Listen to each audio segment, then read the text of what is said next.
Good day, everybody, and welcome to the Ammunation. I am your host, Craig Bragg, and with me tonight is my co-host, the illustrious Irving Twin. How are you, sir? Living the dream. How you doing? I'm all right. I had a pretty good week. It's pretty quiet. I worked my early shift this week, and that's always nice because it means I get finished early and pour myself a delicious cannabinoid beverage. Oh, lovely. I hope that doesn't get a strike on YouTube or Odyssey or Twitch or X or whatever. I'm gonna have. We are live, by the way, on X, Odyssey, and YouTube tonight, folks. And I hope you're all having a wonderful weekend, and you're living the dream, as you say. Yeah, way off topic. When you first ran that new intro animation, I was so impressed with the quality of it. Like, it's so good. It's nice and clean. It wasn't until this time I noticed what terrible fucking grouping.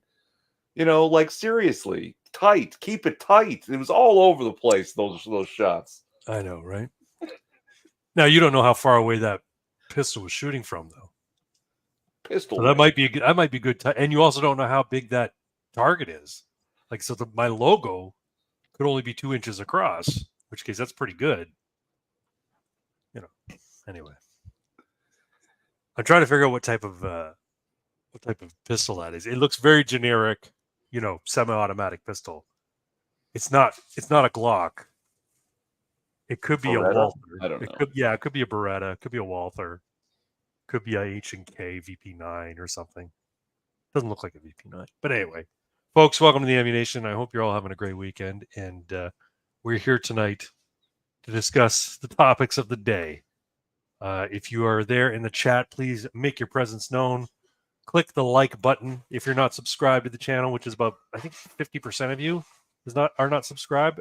Feel free to subscribe and share it with all your friends. I did share this tonight on the Celtic Canuck chat, so maybe we'll get some people in from there. But who knows? Who knows? So what's new with you, Mr. Twin? Anything exciting happened to you this week? No, it's actually been really bloody boring. I mean, we did, last weekend hang out and go swimming and stuff, and that was fun. Nice. Yeah. You didn't do your weekly visit with the fam today? No, because they're actually having the big old party for somebody's birthday. Oh, so yeah, that's the next week. So you can't be brought to that because you'd be an embarrassment. Is that the idea? Actually, there are rules. What are those rules? No, look, okay, so I may have mentioned a couple of times an old friend of mine. Yeah. On right, that, like, we don't hang out anymore, right? Is actually a friend of my family member, but has known me since I was just a wee lad. Okay. They're all fucking weird ass leftists. All my sister's old high school friends are like, severe far left psychopaths. And they're all going to be there. Yeah. Because it's my sister's, it's the big 5-0. Yeah. Right. So this is your older sister who gave you your nickname, yeah? Yeah, that's right. Yeah. Okay. That's hilarious. Six is in the house. Hello, Mr. Six. Hey, Craig and Irving. How is Metricland? Metricland is good. Getting better all the time with their cultural enrichment, but we're going to get on to that. We're going to talk about that briefly, or shortly, I should say. If you folks, now that Six is in the chat, I want to draw attention to his good buddy, Miguel Smith, who's a author and writer, published a couple of published books at this point, at least 2, I believe. And if you're into fiction of the science variety, you would do a lot worse than reading Miguel Smith's offerings there.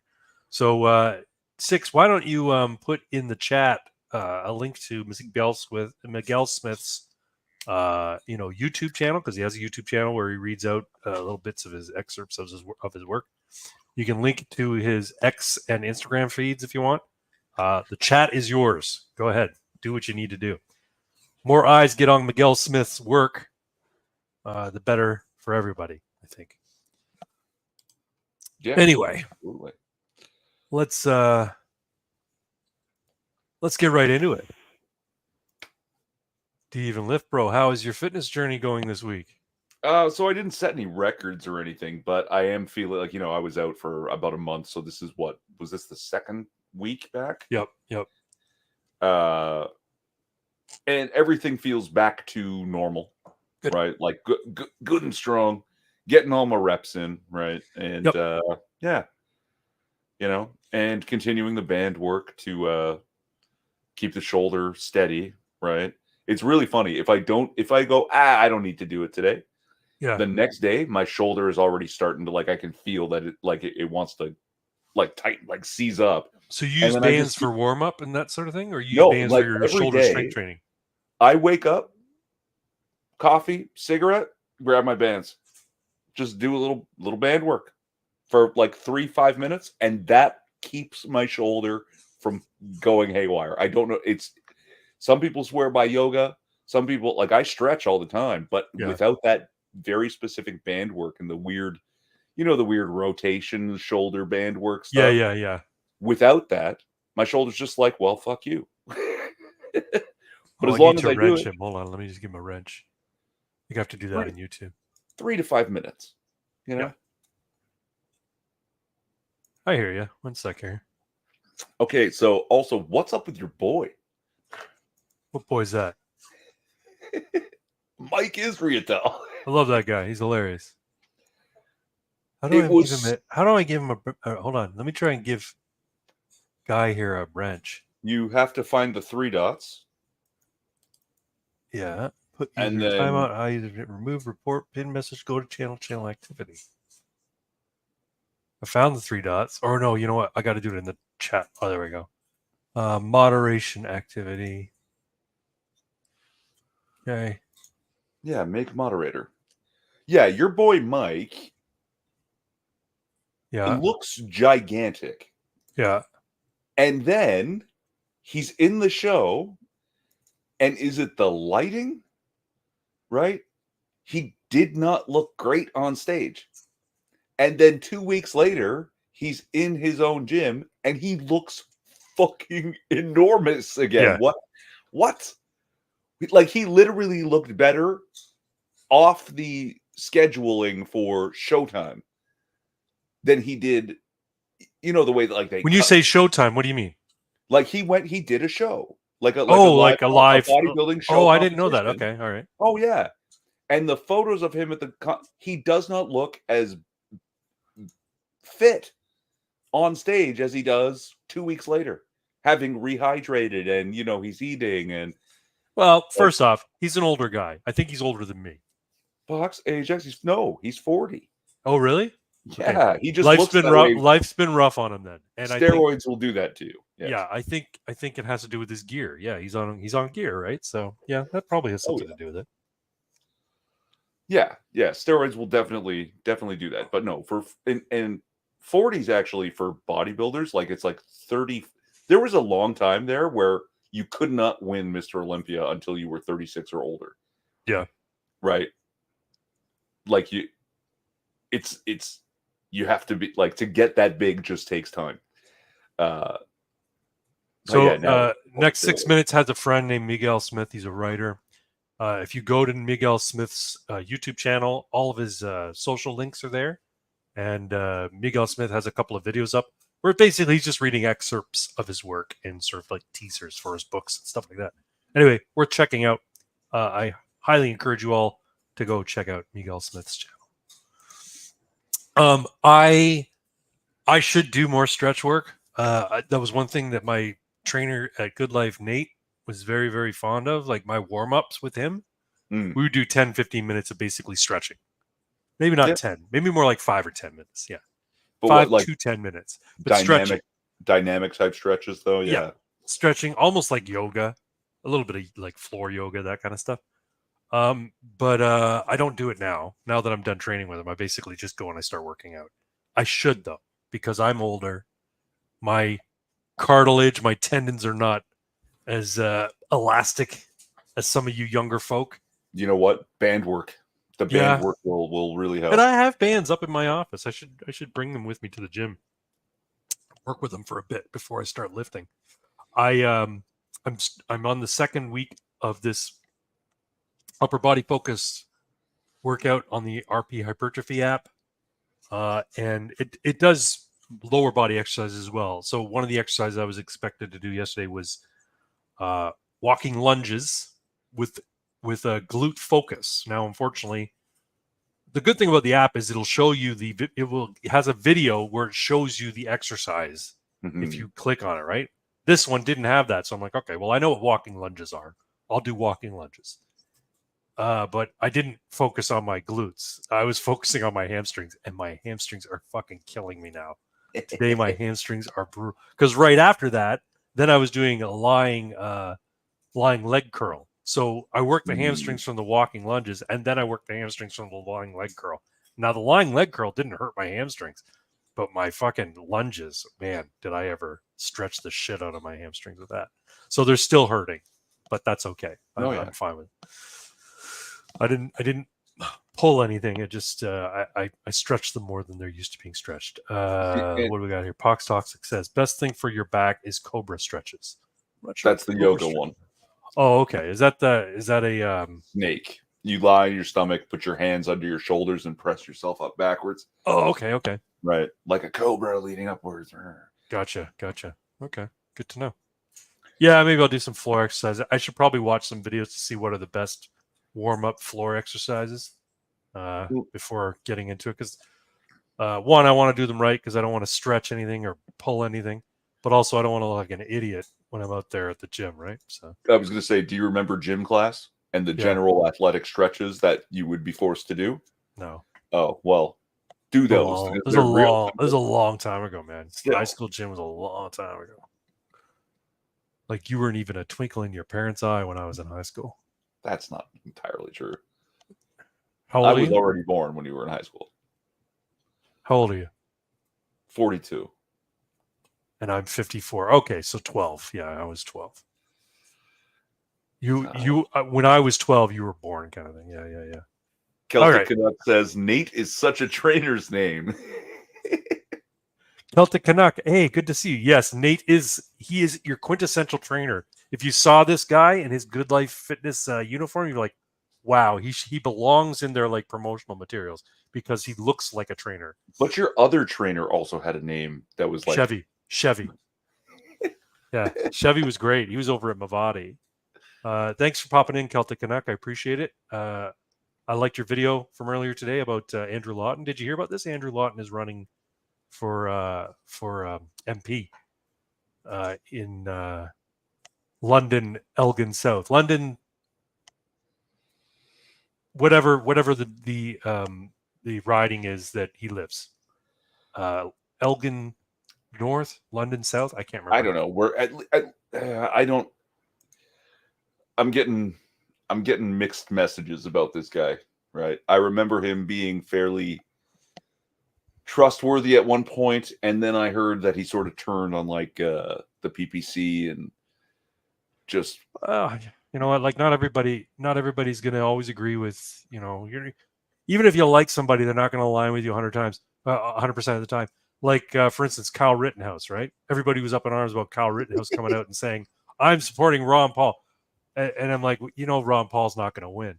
But I'm like, oh, you know what, whatever. And people are like, he's a traitor. And I saw people posting on X about how now that Michael Rappaport is now on the Trump train, they're like, I stopped following Kyle Rittenhouse and now I'm following Michael Rappaport. I'm like, are you serious? The kind of shit Michael Rappaport was saying, he was one of the guys calling for violence against Trump back in the day. And now all of a sudden he's changed his mind. Great. I'm glad he changed his mind. But Kyle Rittenhouse says, I like Ron Paul better than Trump. And people are losing their shit over it. Look, Ron Paul is a principled libertarian. And he's 100% in line with my view on self-defense, Second Amendment, guns, that kind of stuff. So I totally get it. And the fact is, everybody's entitled to their own opinion. And for people to say, you've left the camp, you can't be, you know, I'm denouncing you because you no longer support Trump. First off, he's a fucking kid. Secondly, if he's going to go for somebody, Ron Paul is probably the best one he could go for as opposed to Trump. It's not a betrayal, you know, like it's just, look, I'm not going to lie. Ron Paul, great dude, really liked him, but he never got the momentum Trump did, and there's no point right now, not right No, this minute. It's not very helpful. He you're right. is the man. Rand is a mere shadow of his father. Yeah, I still like Rand Paul. I think Rand Paul is like he's the best you're going to get at this point in terms of having a libertarian-minded person in Congress. He's like our Maxime Bernier, except Maxime Bernier isn't in the House and isn't in the Senate. So true, but at least he reaches for it. Pox, yeah, exactly, yeah. Rappaport had extreme TDS a year ago. Yeah, Rappaport was strikes it me just as a one of year these ago? low-resolution thinkers. Sorry, Was it just a year ago though? I feel like I he's been haven't heard against him from him, since Trump. He's been against him since Trump was president. but I feel like I haven't heard from him most of the Biden Nah. administration, which like JD Vance started as a never Trumper, but then over a period of 8 years, he like grew like was, oh, maybe I've been wrong. And I just feel like if I didn't hear anything from Rappaport over the past 3.5, 4 years, maybe it's like a slow, he didn't just like flip. It wasn't a switch that flipped. It was like a slow, oh, maybe I'm a fucking idiot. And it's hard to admit Yeah, that to I think myself. I think Rappaport is he's a Hollywood guy, right? He's not a very high level thinker, and he's seeing people in his sphere that are all against Trump. And you've got to remember that when Trump first got elected and before he got elected, being a Trump supporter was like was taboo, right? Now that so much that he talked about has come to pass, and so much of what's happened without him in office has been so catastrophic. People are finally going, hey, you know what? Maybe he was fucking right. People who would never have said that before are like, you know, maybe he's right. So I give JD Vance a bit of a pass, right? JD Vance is also a politician. So you know that they're going to change on a dime depending on how the political winds are blowing. So I don't know. I think if I were Trump, I might have chosen somebody different, but he has his reasons, right? He chose Vance for a reason. Who can say what? He is the monomyth after all. So White Rust Belt voters. That's why.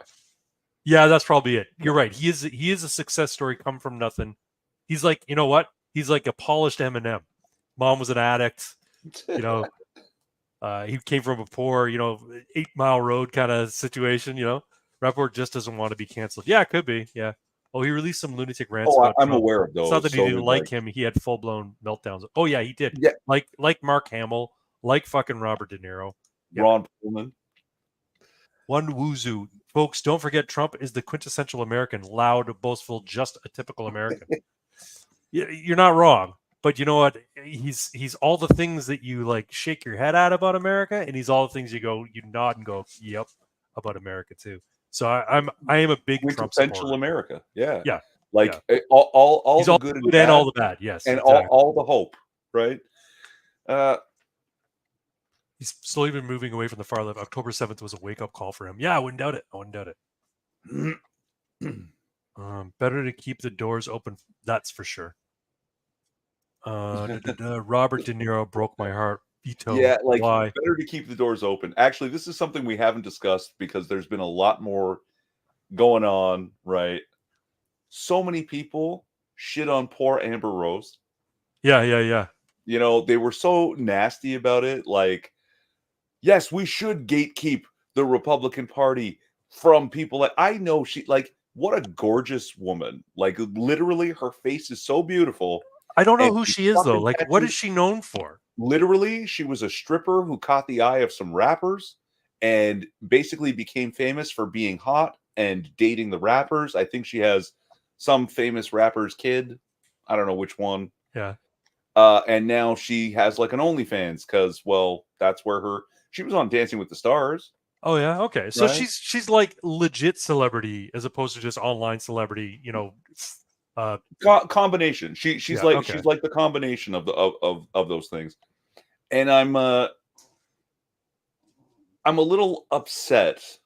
I'm disappointed, right? Yeah. I know she's got a forehead tattoo. I know she's a divorced single mom who with an OnlyFans. And then she comes out and goes, you know what though? Fuck these plantation running Dems who are Yeah. trying to tell me my vote belongs to them. I'm with Trump. And people are like, oh, fuck, you can't be part of our club. I don't think it was that so much as it was her appearing at the RNC. It's one thing if she wants to come on I board, think it's but the important. fact that she got up at the RNC and spoke, I think was the issue. But I think so that's she's valuable. a 304. I don't know what you mean by that one, Wozu. I don't know what that means either. I think having her is valuable, right? I agree. Like Celtic Canuck is saying, better to keep the door open. It's like be the more welcoming party. And this is also the party that's supposed to be like the party of Christian values. Right. And it's really upsetting to me to see all of these people who claim they support the Christian values to be the least Christian thing you could be, which is unforgiving. Well, this is a problem with you filthy Christians. Let me just say, I'm joking. I love Not me, filthy Christians. No. Filthy Christians. This is a problem with Christianity and any ideological belief system. There are those who are adherents and believe that it makes them superior, and there are those that are adherents and realize why they're Christians is because they know how bad they are, and they realize that everybody is capable of sin, and everybody is deserving of forgiveness, and everybody should be, and it's not up to them to judge. So you're one of the good people who say, hey, look, I have no way to judge you. I can't say you don't belong here because I know how flawed I am. But then there's the other camp of Christians who are like, no, we need to hold ourselves and the company we keep to a better standard kind of thing. And you're right. You can do both without being an asshole. That's what I'm trying to say. Oh, okay. Right? That she goes, hey, you know what? I was wrong about this. You guys are right about Trump. Your point is to say, that's great. Come on in. Apparently, someone's been a good influence on you. And there are other things that we disagree with. We don't have to talk about that right now. Right? We'll get there. Hopefully, you'll be Jesus hung out with prostitutes and tax collectors because he meant to be a good influence on them. Right. And what happened? What happened to all the people who were drunkards and prostitutes and whatever who hung out with Jesus? Well, they went by the end of it. No more. They weren't prostitutes anymore. They weren't drunkards and they weren't violent barbarians. You know what I mean? Like now go and sin no more. Right? Like exactly. I mean, they eventually put their evil tendencies away and became decent people. Yeah. No, I totally agree. The atheist totally agrees with you, Christian. But anyway, what do we got here? Yes, people we are yelling at, we need their votes, working on that. It's not even a matter, I agree, Celtic Canuck, and I look forward to your video, but it's not even a matter of it being completely pragmatic about it. It's also a matter of sticking to principles. Your principles should be, we know we have the right ideas in this side of the political camp. If somebody comes and expresses an interest in our ideas, you're damn right we want them, because the more we can spread those ideas, the better it is for everybody. And that sounds quasi-Christian too, but well, you want to be let's go political optics. Yep. What bad optics for anyone who was thinking maybe I should switch to being a Trump supporter. Oh, she's terrible. She shouldn't be at the RNC. Right. Oh, well, I guess I'm just going to go hide back in my Democrat corner. Like right. you now, you literally drive converts away. On the flip side, you have in Georgia, Kamala Harris had an event at, I think, some high school auditorium or whatever. And the only reason people came was because Megan Thee Stallion was there, up there twerking and, praising Kamala Harris. I don't know how you say her name. Kamala. That's what I'm going to call her. Kamala, because she's a communist. Kamala Harris. And that her whole thing with supporting Kamala Harris, it's completely mercenary. She's bought. She's paid for. That's why she's doing it. If Donald Trump offered her more money, she'd be out there twerking for him. I guarantee you. So, and then the funny thing was, though, once Megan Thee Stallion and her twerking dance crew left the stage and Kamala got up there and started to speak, people start getting up and fucking leaving. So, like, the auditorium was about half full by the time, she was midway through her speech. It's hilarious. But anyway, it's the, it comes back to the agents of Logos, the agents of Pseudos. The good ideas and the truth, they resonate more with more people. And you need to let people come to the truth on their own. The agents of Pseudos, they need lies and they need trickery and they need deceit and they need bribery and they need malfeasance in order to get their way. And that's why you get guys like Kamala Harris, girls like Kamala Harris and Megan Thee Stallion, and people doing all this nastiness in order to win, right? Because for them, their ideology is power. It's not about principles; it's about power. So, Yeah. Power is the principle, right? Yeah. That's it's the only principle to them. That's right. Yeah. Anyway, how do we get on that rant? Anyway, because it's been stewing on me since the RNC, and people were really mean to a very pretty lady who's actually seems to be quite nice. Yeah. And just had like weird circumstances, but ended up rich and famous in her weird and unfortunate circumstances. there was somebody was she trying to tattooed her interview her forehead, on man. the street. Someone was Hmm? interviewing her on the street, and she was really sharp. She just kept walking, and this person says, "Do you think that Donald Trump something about saying that this or that is racist or whatever?" And she's like, "No, I don't believe that at all. It's his message is great, make America great again. That's for every American, black, brown, blue, doesn't matter. I'm American, and if I'm American, I want it great for me. I want it great for everybody." So she knows the talking points, which is good, and I mean they're easy to remember when you work based on principles. Your talking points are easy to remember. Like, okay, so I mostly know her from Dancing with the Stars because I kind of like Dancing with the Stars. It's actually can be pretty entertaining. And on that show, she seemed like really genuinely like a decent person. Yeah. Right. She just was caught up in certain things. Right. So yeah, like And the fact she is, can talk off the cuff. It's not talking points. It's No. just she genuinely doesn't wish ill on anybody. You know what I That's mean? good. Like, I mean, that's how you should be, right? And Celtic Canuck makes a good point. I'm not here to judge someone's private life. What goes on between consenting adults is their business. I agree. I mean, I do think that overall, things like OnlyFans is not good for society or the culture. sure. But the fact is, we've been spending the last 10 years legitimizing things like OnlyFans, and the current cultural point of view is that sex work is work, and you shouldn't slut shame, and women should be free to do what they want, and blah blah blah blah blah. So this is the paradigm we're in, whether it's good or not. So it seems kind of disingenuous for people to all of a sudden go, "That's terrible that this person who's on OnlyFans should come and be a part of the RNC." Look, she was invited for a reason. She gets people. People will remember her. Same reason, the same way they'll remember Hulk Hogan and what's his name, UFC guy with Dana White. Dana White, yeah. Yeah. What do we got here? A couple more comments. One Wuzu, the whole Trump problem comes down to the fact that the media no longer informs the public, but rather is telling what the public should think. Agreed. Yeah, and they haven't been doing it for a while. He basically upset their apple cart, and they don't know how to approach things anymore. All they can do is basically, we have to stop him. So you catch more flies with honey. Then Melanie Mac and other just ran around screaming while throwing the opposite of honey. I don't know what that is, but she was throwing it. Poop. So no, you catch plenty of flies with poop. That's the no. vinegar, right? They say Yes, I believe that's the rest of the saying is with honey, then with vinegar. Yeah, you're right, One Wuzu. They're trying to say no, she was never border czar. That's just a made up term that conservative media called her.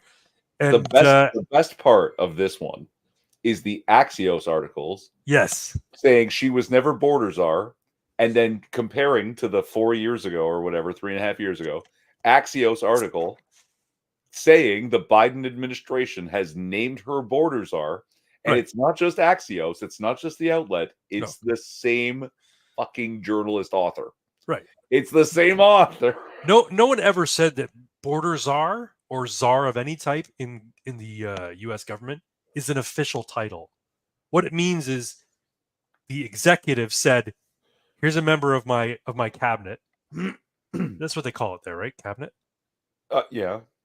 I know that's administration. What we call it here. Administration. Here's a member of my administration. I am tapping this person to take care of this issue that is under our purview.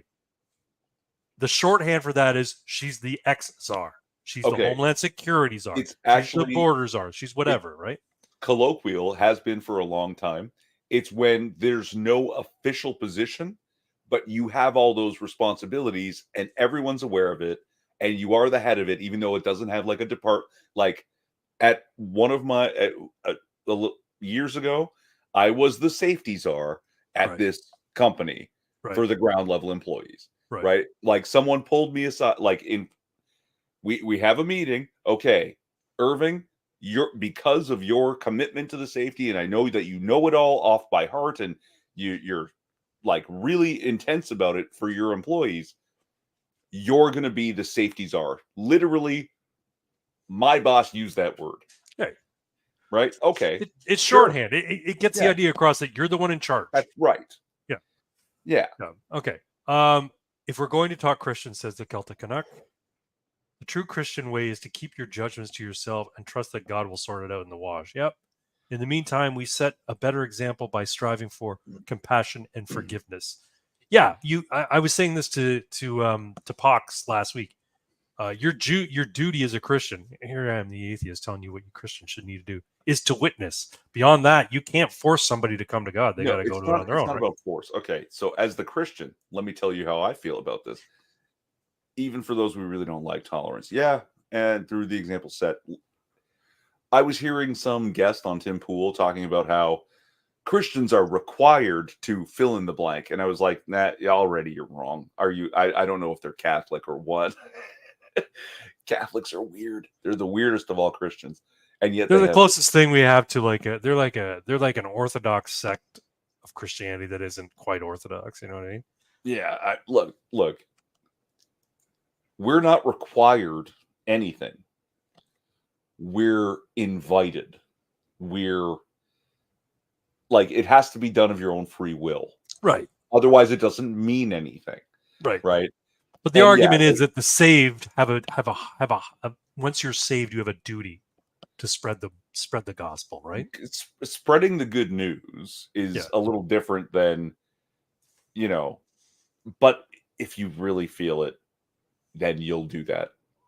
I don't know if you've noticed, I keep doing it, but I'm an asshole and a bad example of it, and no one should listen to me anyway. But I keep saying, Jesus saves. At Best Buy. So that means I don't take the media seriously, but what about the regular people who take CBC and CTV and other places? No, I totally agree. That's why CBC needs to be defunded. CTV is, here's the problem. Everybody gets their stuff through cable, right? So cable news channels in Canada are still very, very big. United States, CNN is still very, very big, but they're becoming less and less relevant. And I think Canada's a little bit behind in terms of the switch from, I don't want to say legacy media, mainstream, traditional media. How about that? Traditional media towards online sources. But, they're catching up. When you take a look at, when you watch a YouTube video and you look at the views, and it's somebody like Clyde Do Something, or the Celtic Canuck, or Greg Wycliffe, you look at how many people they're reaching, and then you look at what CTV is reaching on those same platforms, and it's pitiful. Now, there are more people watching, older people watching traditional television channels. They actually go through the guide and they go, oh, CTV News with so-and-so's on. I'm going to watch that. There are people who do that, but most people don't anymore get there. I think most people don't anymore. Maybe the aging population, the older population still does, but I think most people get their stuff from online. What is it? The average age of viewers of CNN is like 71, and the average age of viewers of Fox News is 67. So they have the young crowd, right? Right. We we literally have the Orthodox. I guess what I mean by, you're right. Hold on. If I may, please. You get the name Orthodox, and they are called the Roman Catholics, but they have their own orthodoxy. Like, that's a word that means something. And yes, they have an orthodoxy. And honestly, you guys have a lot of weird shit too. Not gonna lie. I raised in both churches, right? Yeah, you're Ukrainian Orthodox. On one side. Yeah, Orthodox on one side, Roman Catholic on the other. Yeah. These are the reasons that I left and was like, none of this can possibly be real. And it was like, living a life and doing some reading that brought me back to it, because I was invited. I wasn't told what to think. I was just told to think. Yeah. And that's how I found my way back. I used to watch Clyde do something when his channel was called the PBR Boys. I don't know what the PBR Boys was. Is it PBR? Pabst Blue Ribbon? Oh, I don't maybe. know. Slippin' Lizard is kind of like the high drunk, angrier form of Clyde do something. You ever watch Slippin' Lizard? No. His live stream that he does with another couple of people is called The Biggest Corner. It's entertaining. But it's like the difference between you and me. Right. Yeah. They get drunk on there though. They get drunk and high. Nice. And there's a girl on there. There's a female co-host on there that he's constantly simping for. And the higher or drunker he gets, the more he simps for her. It's funny to watch. As he gets drunker, he gets more flirtatious to a degree. It's pretty humorous. But anyway, no, when I say orthodox, so Ajax, what I'm talking about is ritual plays a much larger role than you would have in like a Protestant or a United Church, right? They still have their rituals, but they're not as important. They're part of the trappings versus the Catholics, where for them it's serious shit. Mass, what do you call it? Getting confirmed and having the what do you call it? Taking the sacrament. That's very serious shit to them, right? So hold on though. See, I, as a non-denominational Christian, also less politely called schizophrenic,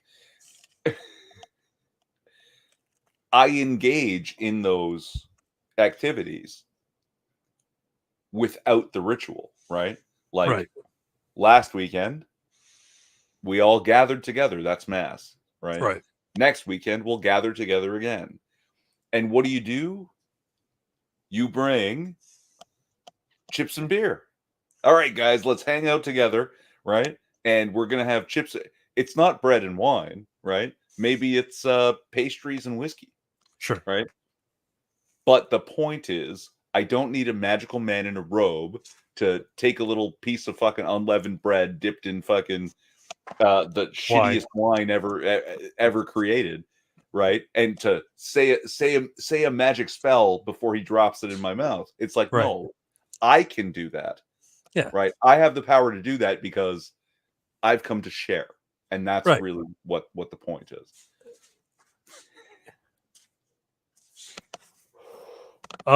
Let's move on though. Yes. Let's move on. Yeah, We're going to get there to one Wuzu. We are definitely going to talk about it. It is part of our discussion tonight. But first, I want to talk about the wonderful cultural enrichment of the People's Republic of Canada. Of course, you've seen the news about the fecal runoff epidemic that's happening in Brampton and places nearby. My dog's fighting with the cat. Shall I sing it? Please do. They call me Kulpajit. I'm the scourge of Wasaga Beach. When I shit on the sidewalk, I go shit, shitty poop, shit, shitty poop. And as far as racism goes, that one's really cute. Yeah, it's pretty tame. It's pretty tame.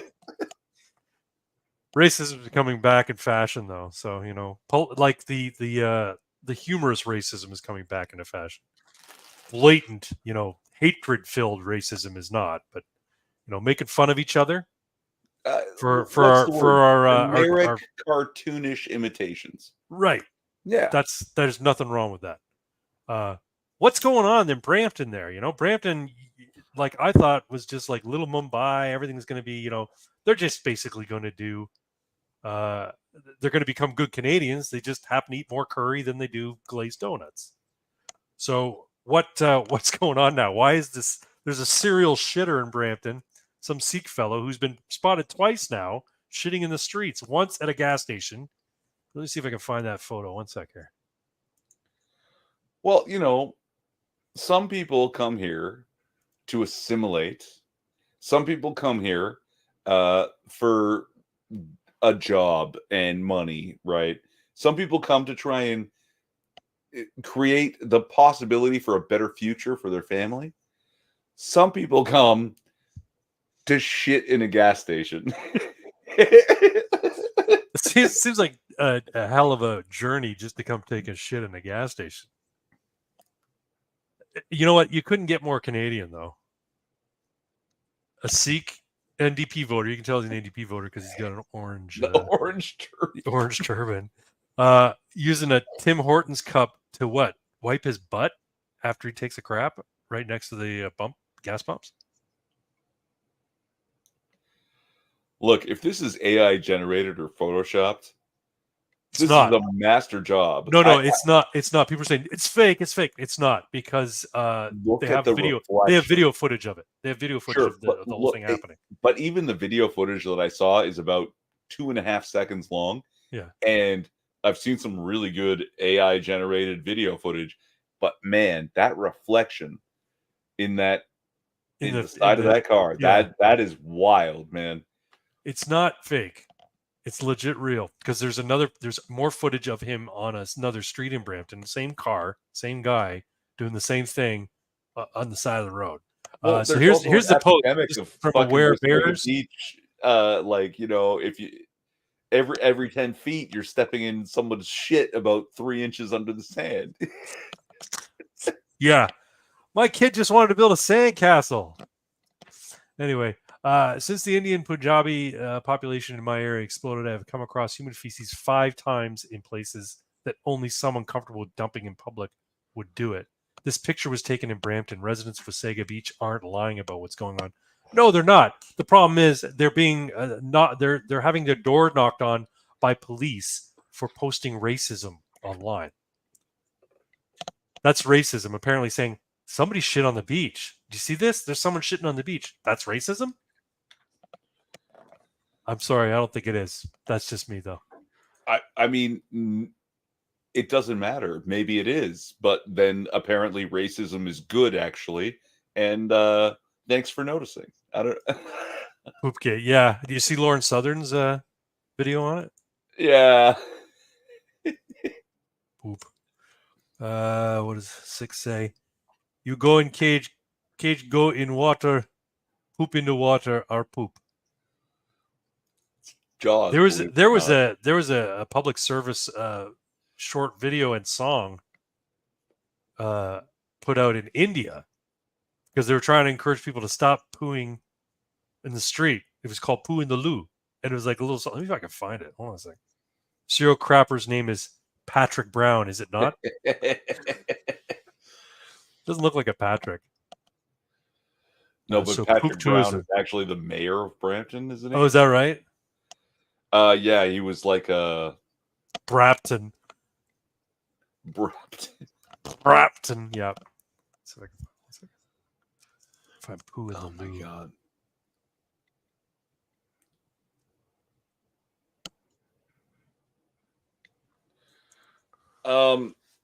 Okay, so one Wuzu asks, is it an education issue? Should they be showing tutorials for all inbound flights on where and how to use a toilet? No, they should be showing no such thing because we should not be having the insane levels of immigration that we have. The problem is not education. The problem is infrastructure in India, right? That it's like well over 1 billion people. And some of the major cities have all the infrastructure of the modern world, but the vast majority of the country doesn't. Yeah. And there are places where, people just shit outside. Shit in the street, but Canada's not like that. There are literally designated shitting streets. You can shit in this street, but you don't shit in the other ones. Oh, here we go. Gotta make sure I'm sharing sound on this tab. Okay, it's not muted. Good. And I'm gonna go full screen so you all can see it. Again, so this was made by UNICEF. You hear that? Yeah. Official music video.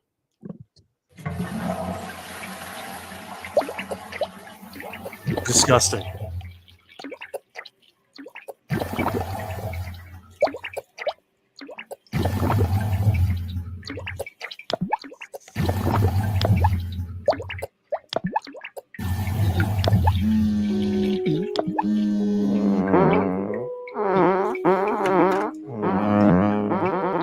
First thing in the morning, what do I see? A pile of shit staring at me. I close my eyes, I step away. No matter where I go, there's no getting away.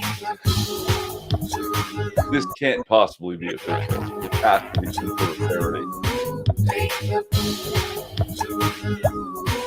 Hold on.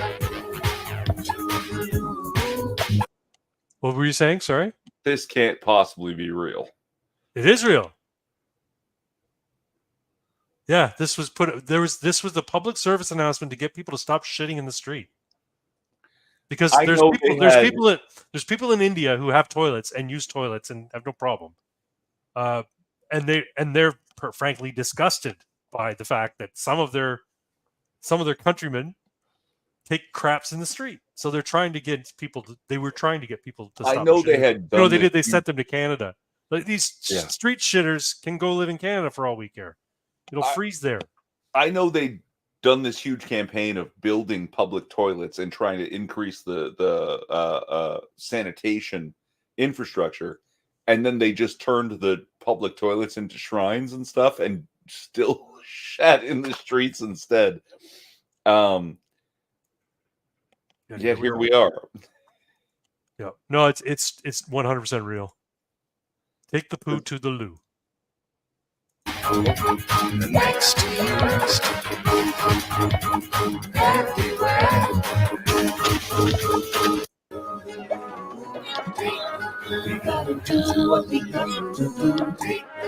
But it's not in Hindi. Let's take the poo to the loo. Let's take the poo. So there you go. Take the poo to the loo, buddy. That's why my subtitle today is "Who's in the Loo." Anyway, yeah, good old cultural enrichment. The thing that bothered me was this woman was pointing it out what was happening on Masega Beach, and people were giving her shit for it. And the cops came to her fucking door. Yeah, the cops came to her door and said, "You shouldn't do that." Do what? Point out that there's insanitary practices going on Wasaga Beach, which is like one of the beautiful beaches that Canadians like to travel to enjoy in Ontario. Silly, but that's we're becoming like the UK. UK locks up a Scottish guy because he taught his dog to do a Nazi salute as a joke for YouTube. He was arrested, fined. He was trying to protest, paying it, but they just garnished his wages. The UK does that. Canada's starting to do it now. United States is starting to do it now.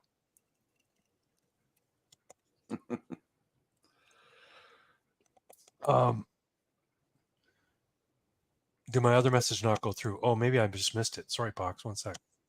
Anyone else think it's funny? Oh, yeah, we saw that. Did anyone else think it's funny that Brad just won a letter off for Bradpin?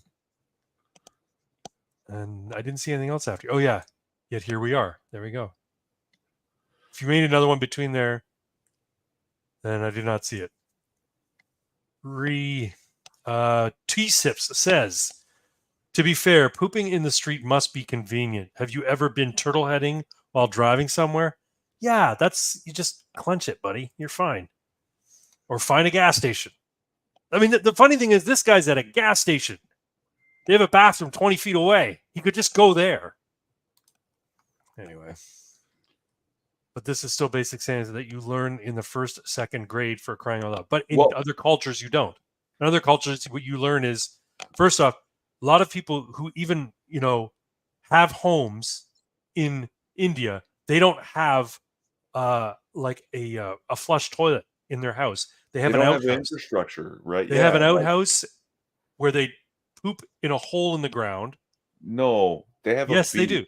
They have a beach. They just go down the beach. But even people who don't go on the beach, they'll have an outhouse in their backyard, and it is literally a hole in the ground. And they're expected to clean their butts with their hands. And then they have they'll have a faucet there with water and soap to clean your hands if you want to. That's what they said.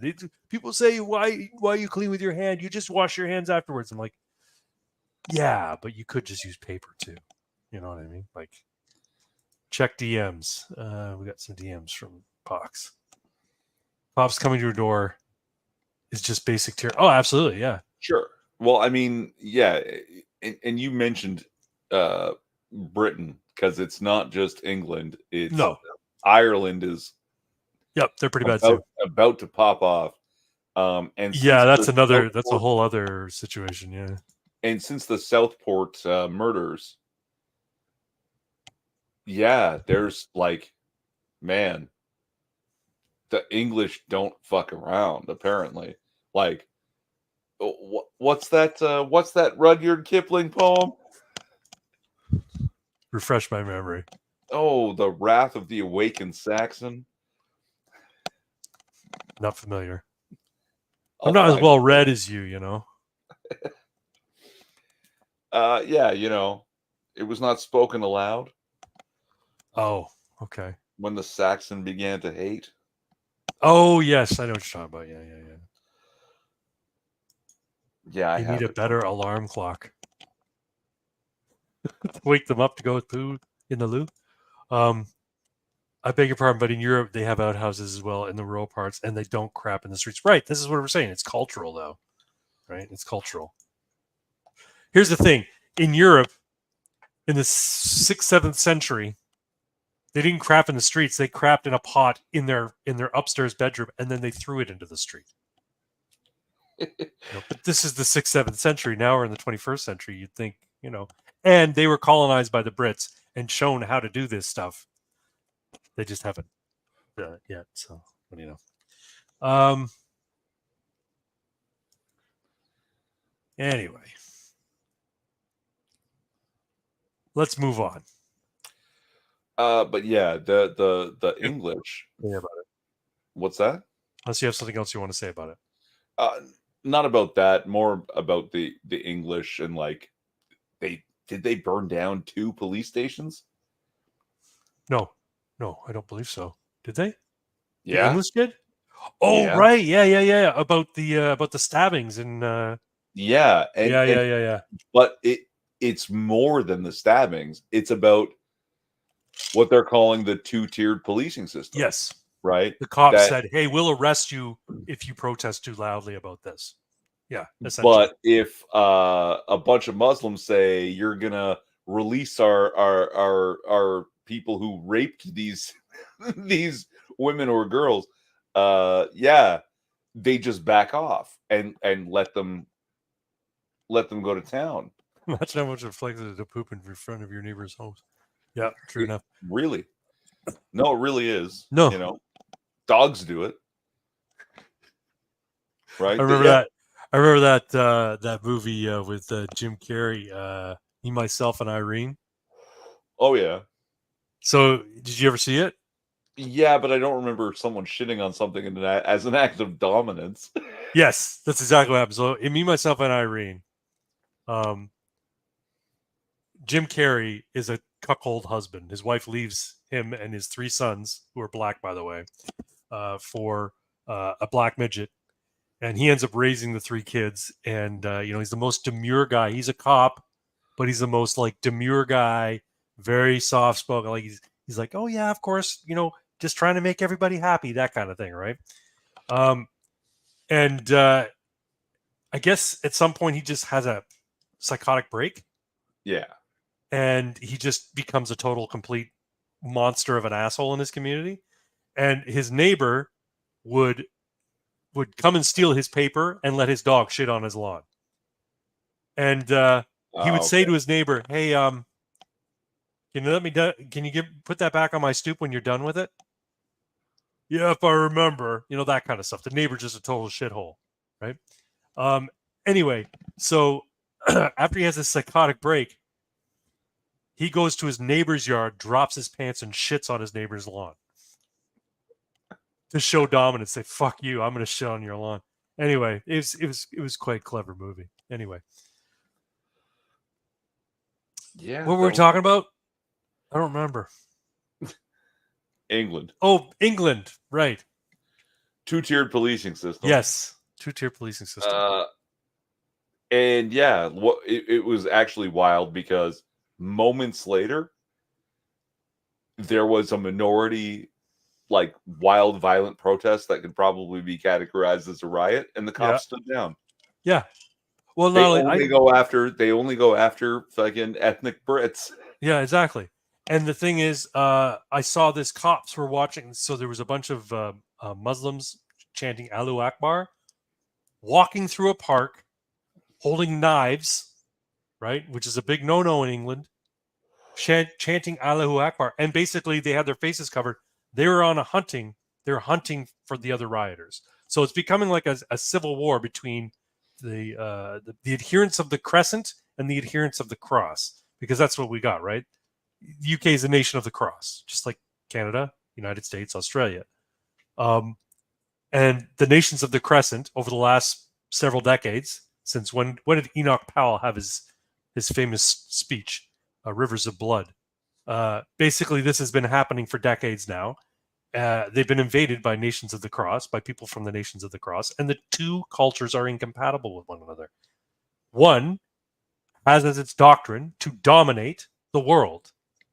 The other doesn't, right? And the one who has that as its doctrine to dominate the world has to do it, has the authorization, actually the duty to do it by force through militaristic means. That's not compatible with a nation predicated on the worship of Christ, who's to spread a good message of peace and love and, forgiveness for heaven, right? Anyway, Orwell was off by 10.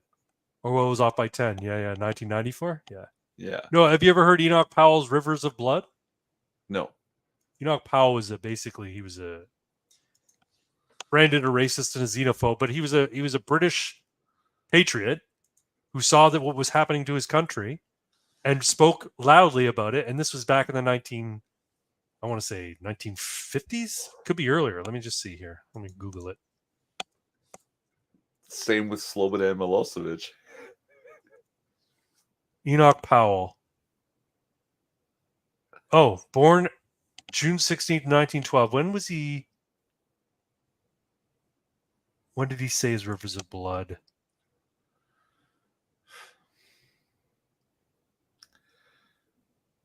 But I can't help but think of Kosovo. In 1968 in Birmingham, Rivers of Blood speech was made. So yeah, he was talking about this back in the late 60s. So, and this is the thing that's happened. All of the nations of the cross have basically allowed themselves to become invaded by the nations of the crescent, and it's completely destroyed their cultures. And the thing is that when you look at nations like, China and Japan and Russia, they look at that and say, you guys are fucking idiots. You're fools. You're absolutely insane. Yes, we'll send our kids over to your universities and learn everything because you're going to let them. But why? Why would you let them? Like, you're like, why are you importing your enemies, basically? Well, I mean, fuck. There's no more Yugoslavia, right? It just doesn't exist. Apparently, Slobodan Milosevic was on trial at The Hague. Is that where they do that? And he presented photographs of Muslim men having beheaded just civilians and holding up their heads in photographs. And the prosecutor at The Hague said, this is irrelevant. And he said something along the lines of, well, in 10 to 20 years, when they're doing it in the streets of your country, maybe then you'll understand. Yeah, there you go. Right. This is the thing. And so, people talk about Viktor Orban being a xenophobe and an isolationist. I'm like, he should hold up his hand and say, yeah, guilty as fucking charged. He's saving his country through the the principle that Hungary is for Hungarians. Now, that sounds like it's racist or xenophobic or whatever. But you know what? No, not the Israelis. No, but my point is that there's a reason why people congregate together, form nations, and form communities like that. they share specific ideals. They share a cultural heritage. They share, history of what's been going on specifically for them in that area. Sometimes even like a genetic link. Sure. And so they say, we want this place to be for these people. We all have similar principles and similar morals that we live by. So,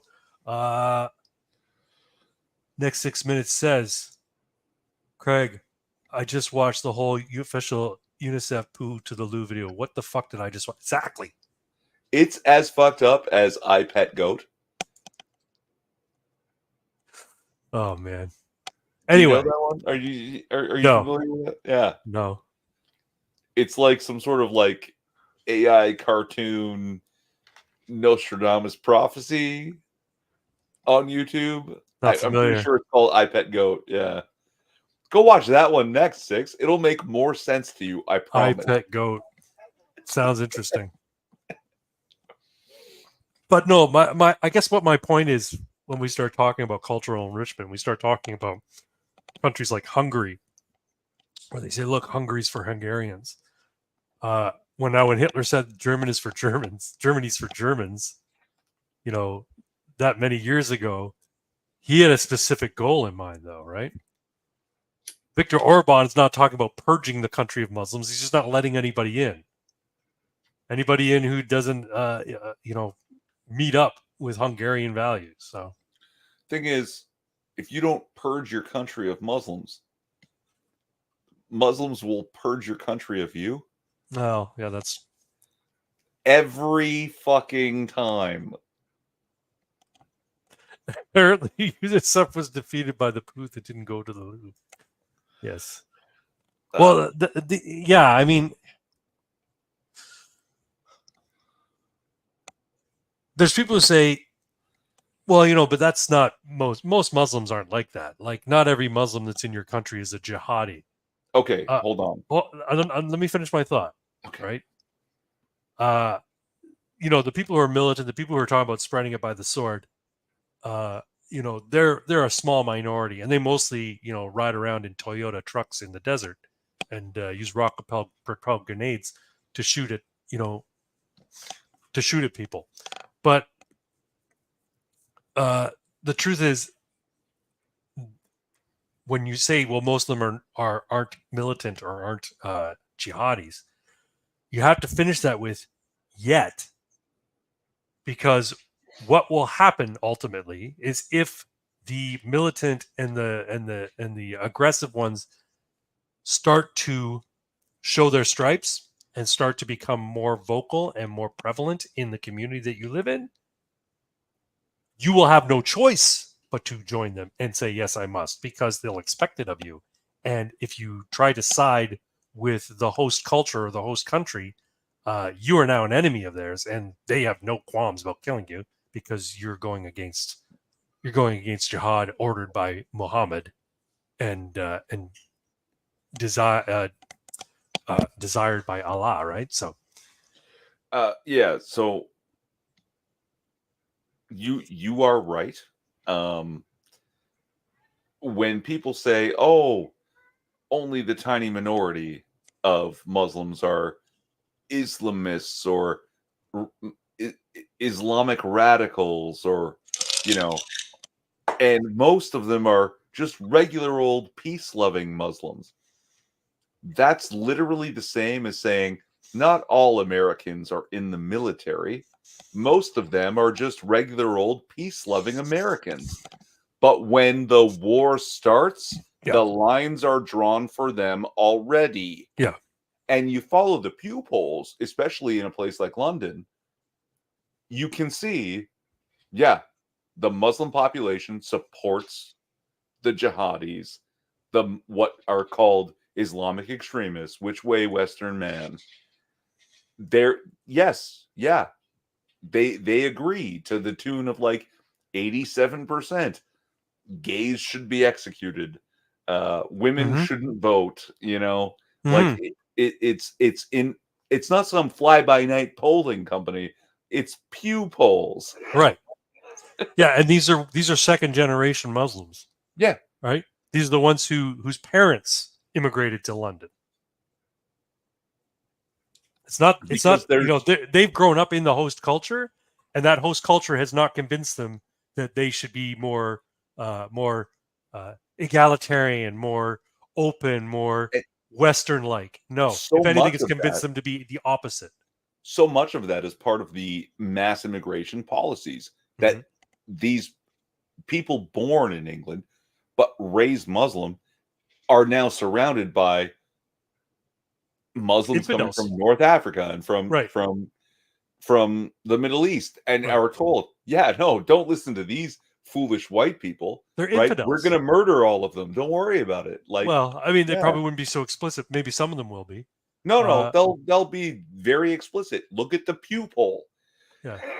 Well, no, what I'm saying is they'll say we don't have to listen to them. They're infidels, and that term infidel already carries the connotation that they don't matter, and they're not like for Muslims, guys like me, people who profess to be atheists, we're not even human as far as they're concerned.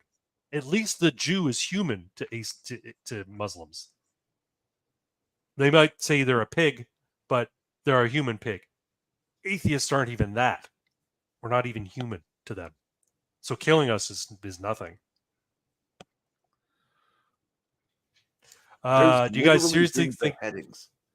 You guys seriously think the Japanese or Chinese movies fret about how many black and white people are, Indian people are in their pictures? Well, Disney does. But yeah, Disney Japan, I don't think so. But I don't think they make movies. People who are only the symptom, the root cause is the Quran and the Hadith. Well, this is what I say all the time, right? Of the three big so-called Abrahamic religions. Stop doing that. Educate yourself. Abrahamic? Educate yourself. Abrahamic? Saying Abrahamic? We are not the same. There is not three big religions of one branch. There is one big religion. I know. That's why I put it in quotes. That's why I put it in quotes. Anyway. Of the three big religions, I guess we'll just say then. Judaism, Christianity, and Islam.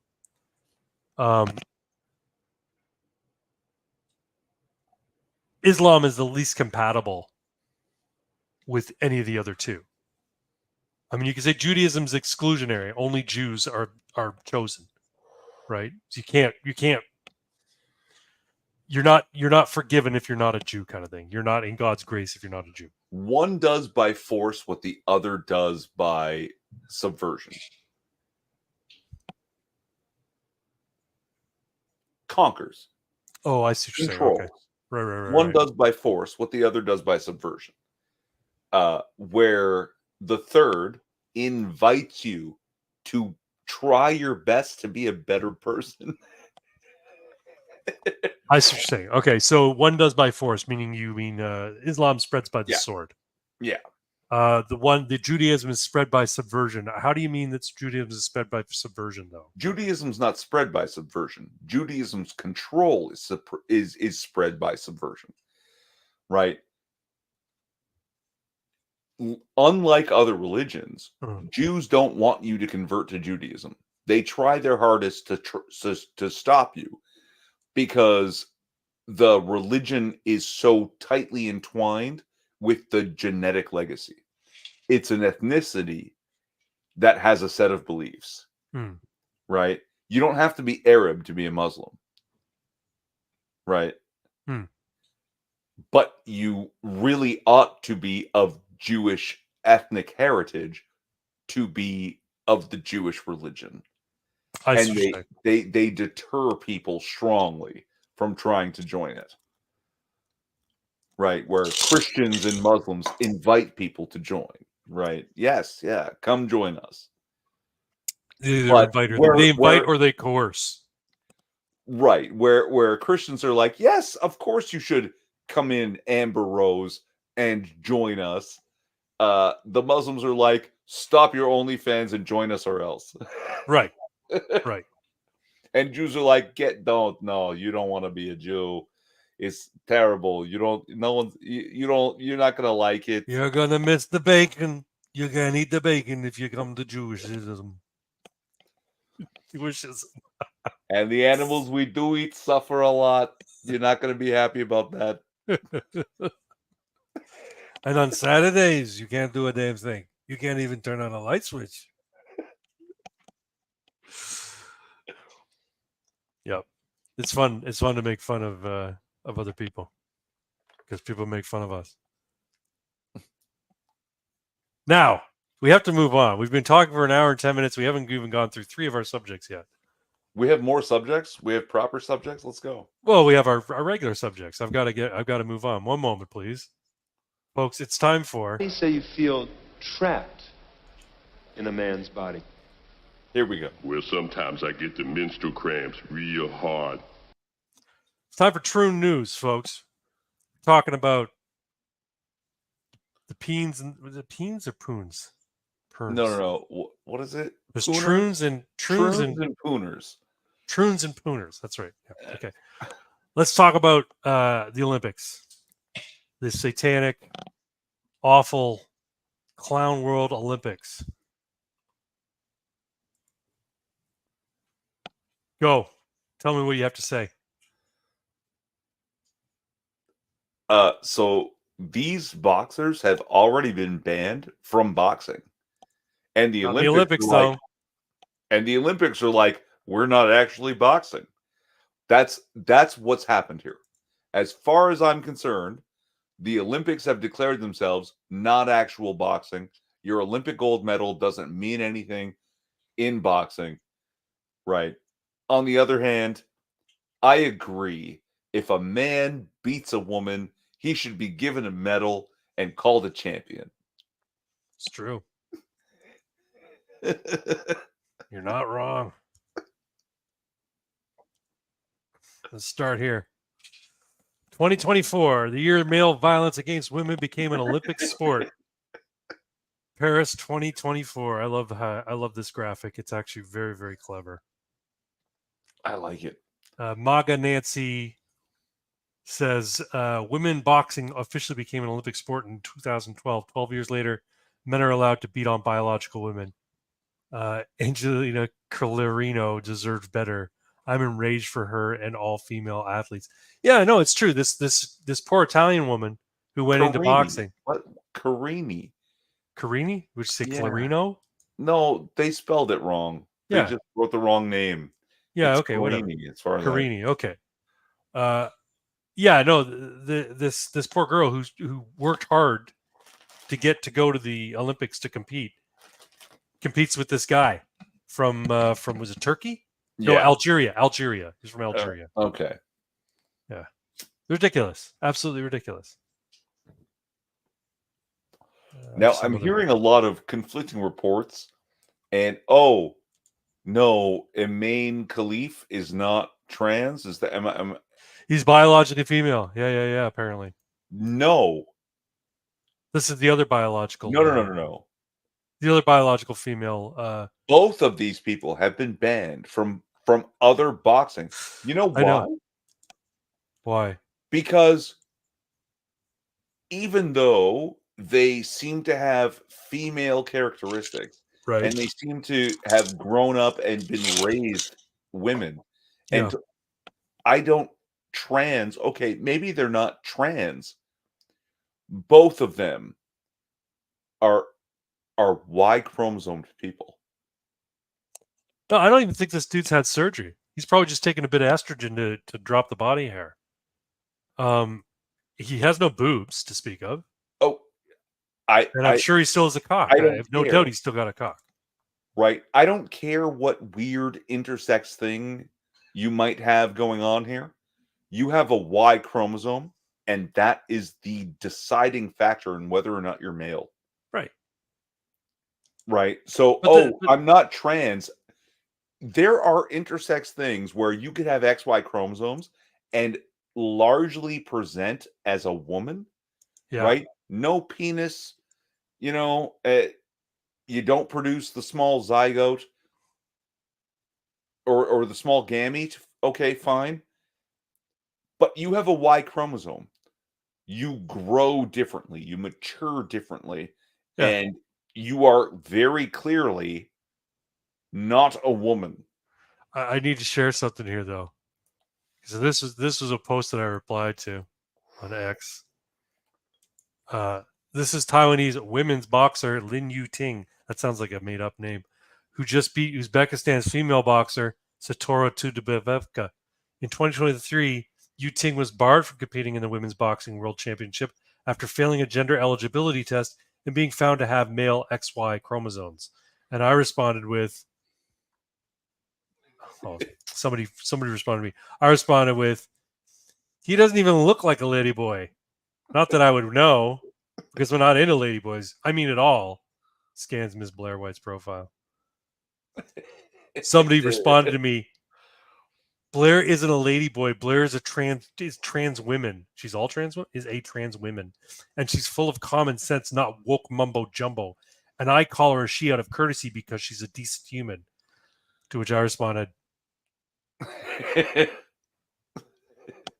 a fucking joke. Plus, if anybody knows me, they know I'm gay for Blair White. Thirst, says Fox. Anyway. Yeah. So that's true news, folks. Men can now beat up women as long as they do it in the ring. I could see a side hustle working out here. And should get a medal and be called a champion. Yeah. Yeah. No, here's a great side business for you. Here's a great side business for you that is completely legal. And it'll make you lots of money. People, there's naturally going to be domestic violence. Women and men, they don't always get along, and sometimes there's going to be domestic violence. Okay? It's not an excuse for it. It's just, it happens.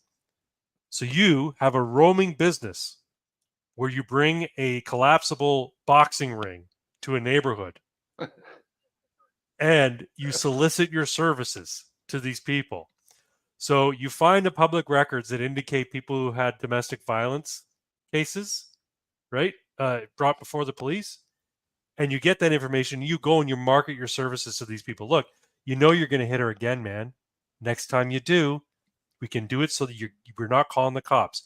All you have to do is convince her to get into this ring and put gloves on because you know she's going to want to hit you back, and everything's hunky-dory. This is a boxing club, a mobile boxing club. And then you make money, nobody goes to jail, and everybody gets to beat everybody up. So I have the best ideas when I'm high. It turns out male homosexual relationships have the least percentage occurrence of domestic violence. I know. Heterosexual male-female relationships have the second lowest occurrences of domestic violence, but lesbian two females have the highest occurrence. They kick the shit out of each other of domestic violence, which led some genius to claim the greatest the best indicator that there will be violence in a relationship is the presence of a woman. Brutal. Let's go. I believe they are both intersex, but Algeria only has M or F on passports. That's how this happened. Oh, I heard something about passports. Yeah. Yeah, because that's how they determine it. Oh, does your passport say you're female? Well, that's good enough for us. You know, they check you for testosterone levels if you if you injected them. But if you happen to be the other gender, you can have as much Y as you want. You can have as much testosterone as you want. Y chromosome will inevitably get you greater muscle mass and bone density than double X. Yeah, and bone girth. Like, look at the wrist comparison of. We had that in the 70s. It was called Foxy Boxing. It started with chicks that had beef each other. Later with men and women. No shit. Wow. Yeah, you know what, man? I think this is a good business idea.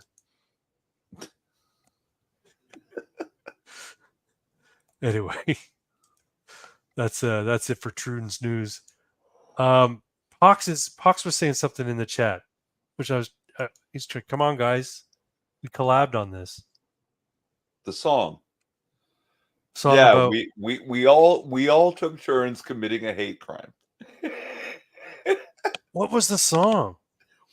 About the Troons.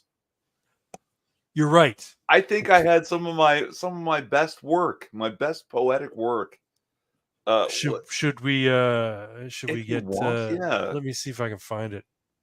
I gotta go to It's Pox's just on YouTube. it's on his channel, yeah. Yeah, I gotta go find it. One second.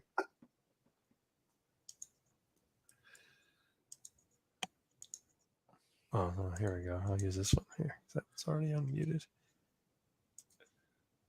I thought I had some really clever verses. Yours were mine was just downright hateful. Front holes at Armscar Blues. What it's called? Yep. There it is. There it is. Okay. All right. Wait. Before you share it, Pox had said, lesbians fight because they ain't getting dick down. And Celtic Canuck responds, dick down? And they say romance is dead.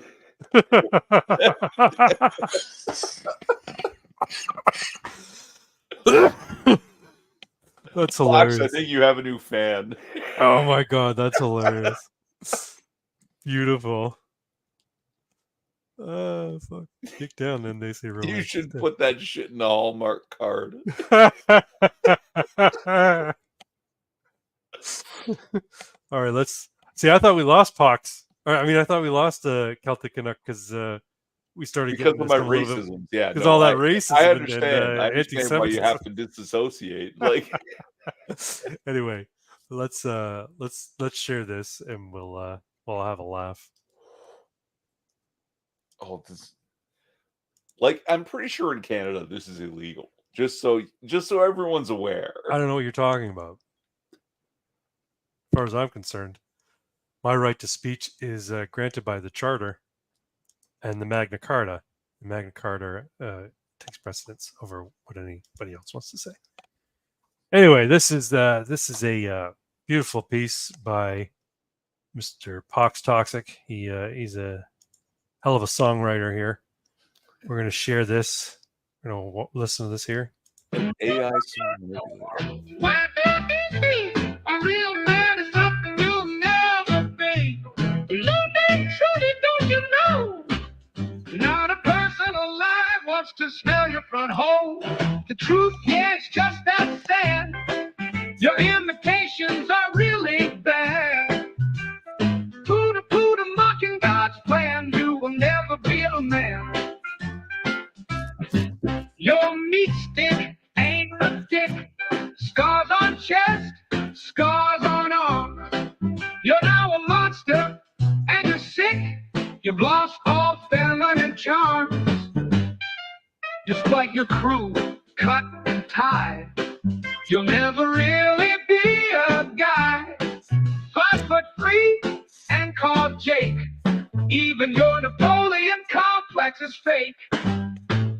Pooter, why can't you see? A real man is something you'll never be. Loony, Trudy, don't you know? Not a person alive wants to smell your front hole.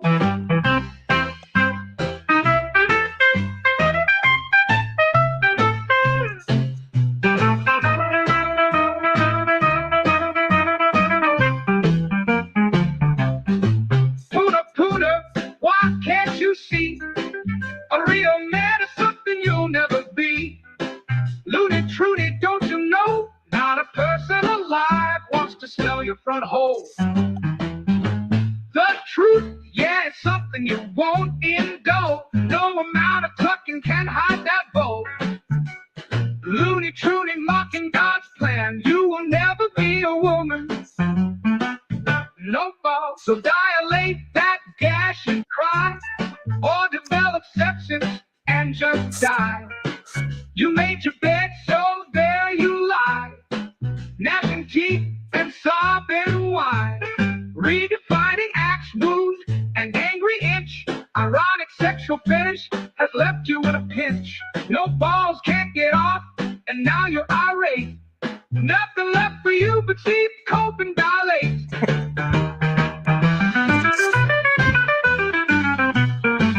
I did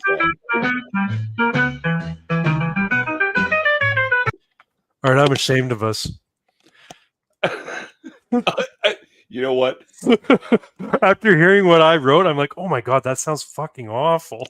I did the seethe, cope, and dilate verse, and also the Napoleon complex verse. I'm kind of proud. Those are good. Those are good because they're not nasty. Mine was just nasty. No, they are nasty because they're true. Like they're so horrible. To some people that that I actually like and respect, and I just Twin looks traumatized by what he was just forced to think about. Well, yeah, because the imagery that, particularly in mine, was nasty. I'm so glad that AI is being used responsibly. Me too. It's great. At Canuck, he's proud of it. Don't let him fool you. Well, yeah, but I feel kind of bad.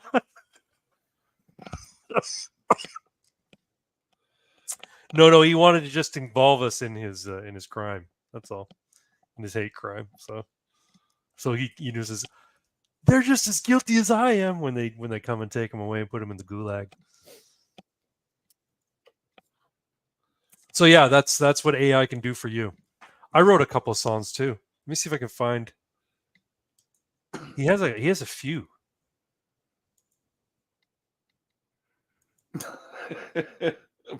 Oh fuck! This one made me howl. This one made me fucking howl. The second one here. Do you see it? Yeah.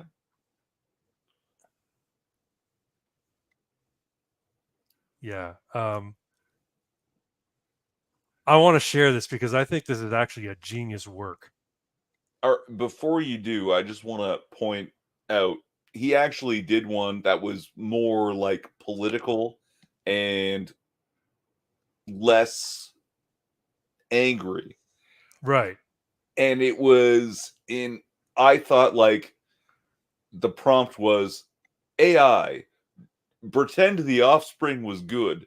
And he says it's more like a transplant song, but I'm pretty sure it's called My Empire.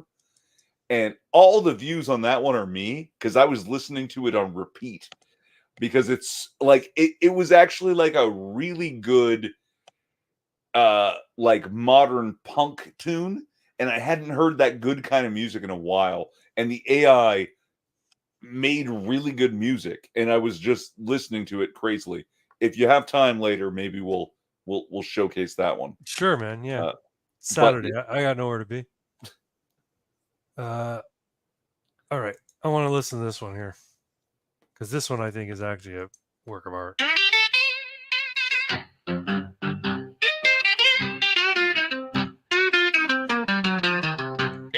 Yeah, a song I wrote after I got my ass whooped by the police up Tupelo at the bar fight.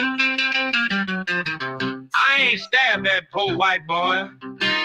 Will said I ain't stabbed that white boy with no broken beer bottle. I ain't slapped no damn white girl. I didn't do not a thing. Lordy, I was at the bar sucking down chicken wang. I was minding my own business, sucking down chicken wings. Heard all that old commotion. Turn around when I see that dumb old cracker fighting some other darky that wasn't me. Damn it, I ain't stabbed that white boy. I was too busy snuffing cocaine.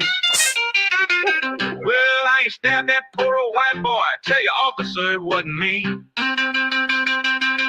I ain't used that broken bottle. No, sir, it wasn't me. You know, I didn't do nothing. Must have been some other doggy. I ain't stabbed that white boy with no broken beer bottle. Yes, sir, that's mother story.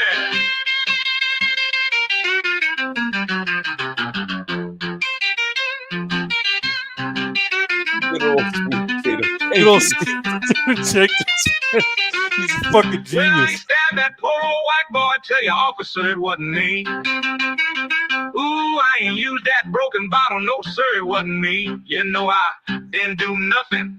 Must have been some other doggy. I ain't stabbed that white boy with no broken beer bottle. Yes, sir, that's mother story.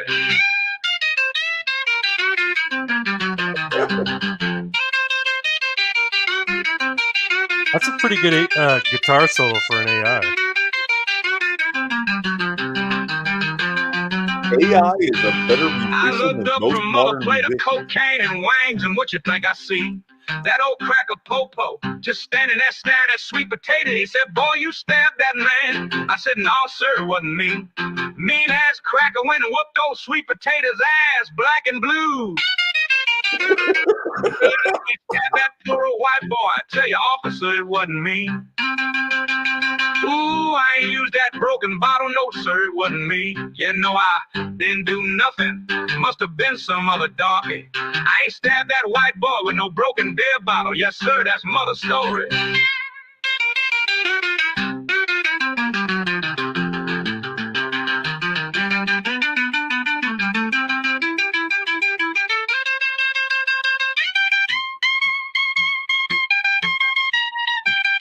And it knows its theory pretty well then.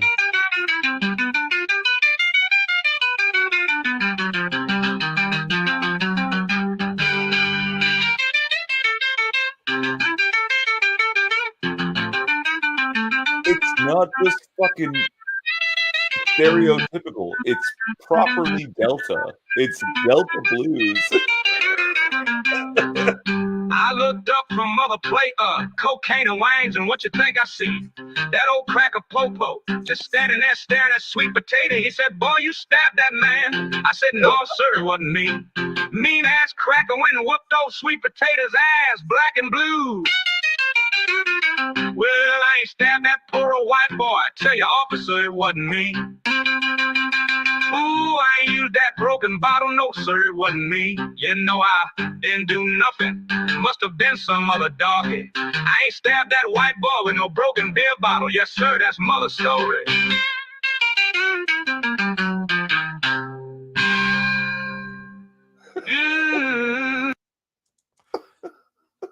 That's, in my opinion, that is like one of the best AI songs I think I've ever heard. I mean, okay, I will say this. It's wild. The blues is well done. It's well played. You can tell it's not old school Delta blues, right? Yeah, like, but it's not soulful. Like it doesn't have. You can tell it doesn't have a human soul behind it. I don't know that, man. Yeah, I've seen so many musicians these days that are less soul than that goddamn AI. I'm by no means a musician, but I really do enjoy my music. And yeah, most modern music does not even have the soul that I just heard there. I will say this: if you told me that song was recorded in like 1928 or 1930, like the old You'd Delta, buy it. I'm like, I could see that, because this type of music would not have been heard widely. It would have been heard in that very small knit group of people, right? So I could see it.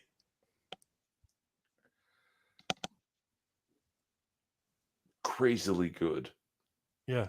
It shouldn't be that good. Like, I think that AI is going to learn to properly think out of a program more like this than stupid chat GPTs and hey pies You know that are handcuffed, you know? Yeah. They've have their very specific roles, right? If you made like I could see Elon Musk saying, we're going to make an AI that is everything that is, chat GPT, and everything that is, what do you call it?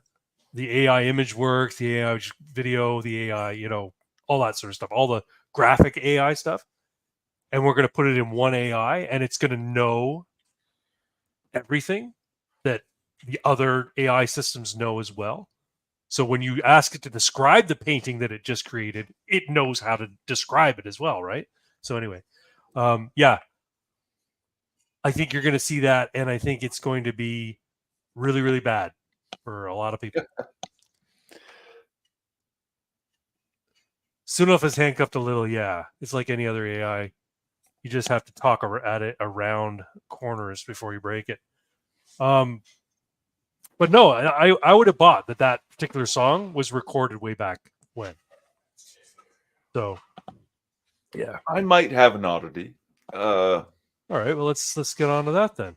It has to do with things like Suno and Hey Pie and did you ever watch the movie Free Guy?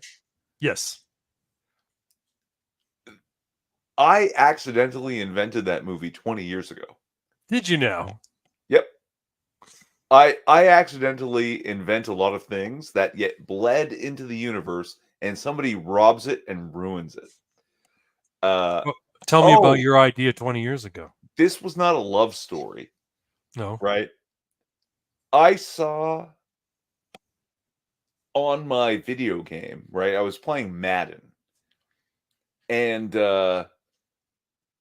ball snaps, O-line moves, and one of my guys on the O-line stops dead, stands up straight.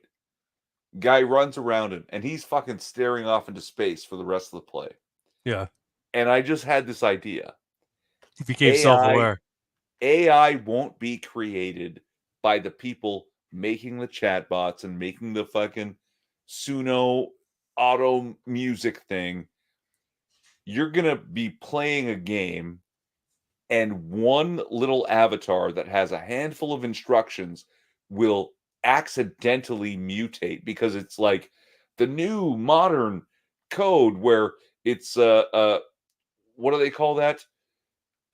Procedurally generated. Right. So the procedurally generated decisions of this offensive lineman, suddenly he becomes self-aware. Yeah. And he's looking around going, huh? What the fuck? Yeah, like drop the ball. What? I'm real? And they turned this 20 odd years later into a movie called Free Guy. You know what? It's a fun movie. It's actually pretty good. And Yeah. it's pretty close to what I was thinking before. Yeah. Here's my thought. It's going to be AI that makes that game. So AI, somebody's going to program AI, say, hey, we want to make this dungeon crawler. It's going to be a side-scrolling platformer dungeon crawler type of game. We want you to make this game. And you have to populate it with skeletons and ghosts and goblins and your character's a knight. And you say, AI, make this game, and it makes the game. It had to create all the characters, and it had to know all the motivations, and it had to draw from all lore to create that character. So when you say make a goblin, AI knows what a goblin is because it knows what a goblin is from other popular media, and it knows all the folklore. It knows all of that, and it makes that little goblin. And then that goblin has such a rich backstory encoded into it that it becomes self-aware. Yes, that's what's going to happen. But no, I think that's not right either. No. Like this attempt that we're making at programming the AI to do the AI, it's not the AI will become self-aware because it programmed a goblin. The things that we're programming to do our programming for us will accidentally program a goblin that becomes self-aware. That's what I'm saying. Okay. Yeah, that's what I'm saying. Yeah. So the AI, and it's not that we did. No, the AI didn't become self-aware. The AI created a sprite in a game that had a character, was considered a non-player character, became suddenly a player character. Figured out, holy shit, this is the environment I live in. I don't live on 2 dimensions. There's actually more to it. And then it becomes aware, self-aware. And I don't think we have the capacity. We won't do it. It'll be the AI that does it. Yeah, but again, the AI won't do it on purpose. Proper consciousness, self-awareness is such an accident that I'm convinced at this point too many people, I don't know how many people, aren't self-aware. They're not actually conscious, right? They're low-resolution thinkers. No, that requires consciousness.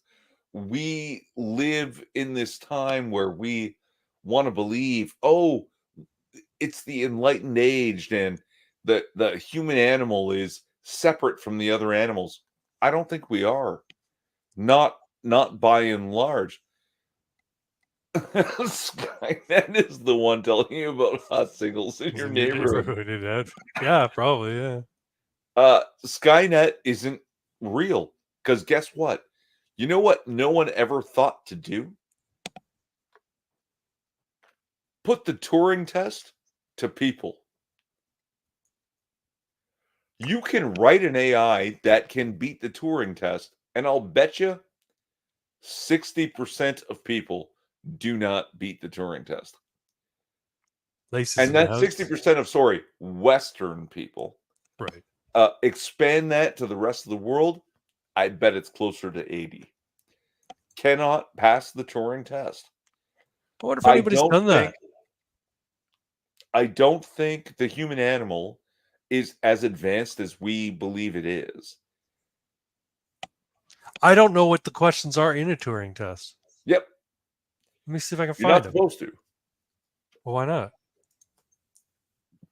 Because it's for AI. And if you know what they are, then you can program your AI to answer the questions, quote unquote, correctly. It's so bad at this point that the Turing test is actually outmoded.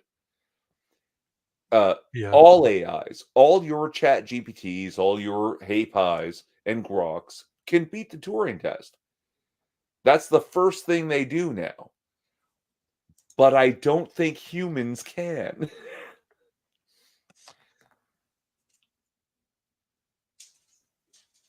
All right. I want to find the actual Turing test. What is the Turing test? I want the actual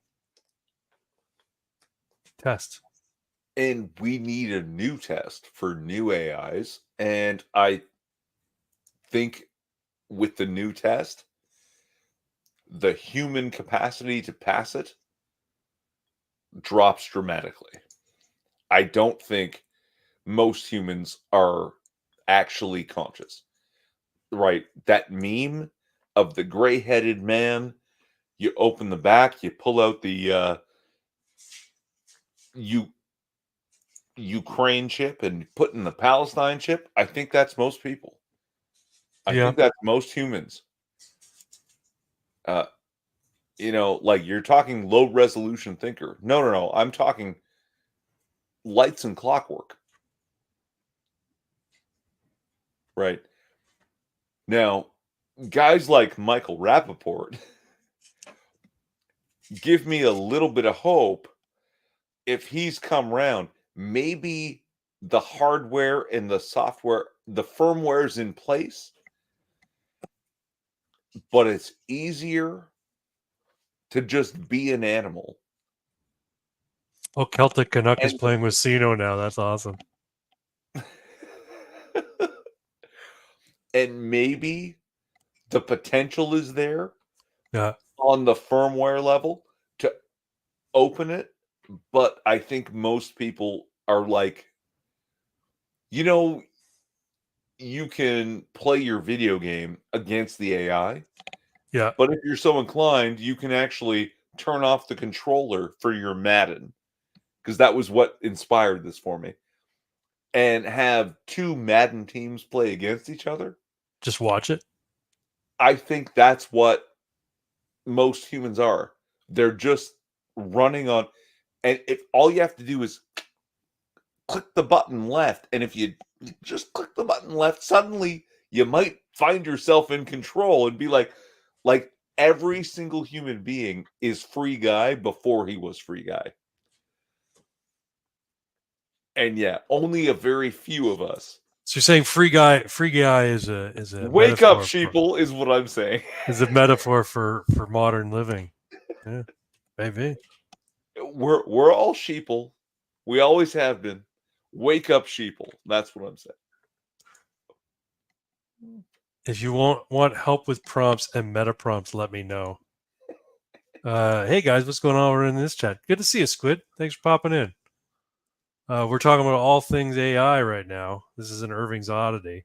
I think I want to move on to Pox Toxic Takes because there's a couple that made me fucking howl today. All right, one sec here. So a good friend of the channel, Pox Toxic, good friend of Twin and myself, he puts stuff in a group chat that we have every week, and some of that stuff is just on fire. So There's a couple of things that I saw this week that I thought were pretty good. So give me a minute. This is most recently. This was the comment that he put into YouTube, and apparently it got blocked. So let's see what this one is here. Pox talks, if I told you there was a dark-skinned race of people who worship cows and highly ambitious but exceptionally low IQ and are obsessed with poop, you'd think I was talking about a homebrew D&D race. Yet here we are. There it is. Yet here we are. Okay, I gotta Oh play yes, this is magic. fucking hilarious. This is magic because it's horribly offensive and so beautifully kind. I saw this and I'm like, I want to buy one of his fucking t-shirts. No, you know what? I just might, because this shirt and this whole message is so beautiful and cunty. I think it's worth $46. It's $46. That's the thing. Yeah, I might end up buying it. Okay, here we go, folks. Watch this shit. It'll make you howl. You are autism. Send this to someone who's an autism. You are infected with being on the spectrum, and that is okay. Sometimes you do a weird thing. I don't care, and nobody should. Be proud of your infection. Embrace it. Wear fashions about it, like the ones I've designed. Please excuse my poor eye contact. I'm infected with autism. It's Autistic Girl Summer. Let's yell on the beach and also on the spectrum. Also comes in boy version and non-binary version. Please comment, I love my infection. And always remember, you are loved, even if you're infected with gay.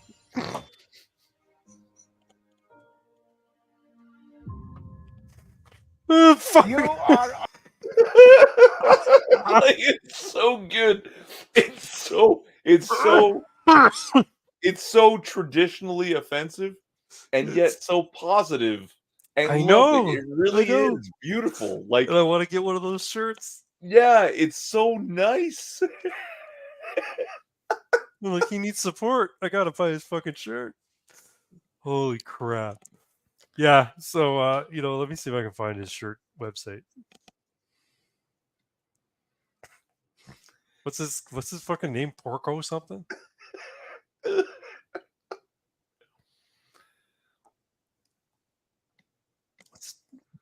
What's his channel called? Yeah. Let's go. Marcus Pork. That's his name. And at the spectrum, yeah. Like Marcus Pork is his name. Our Autistic Girl Summer. There we go. He's on Instagram. So good. All right. Where is it here? You are not white. And that's okay.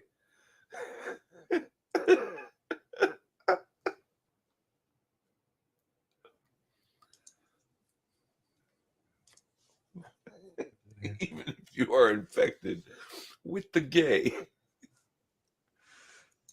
I want this shirt. I think this shirt's fucking hilarious.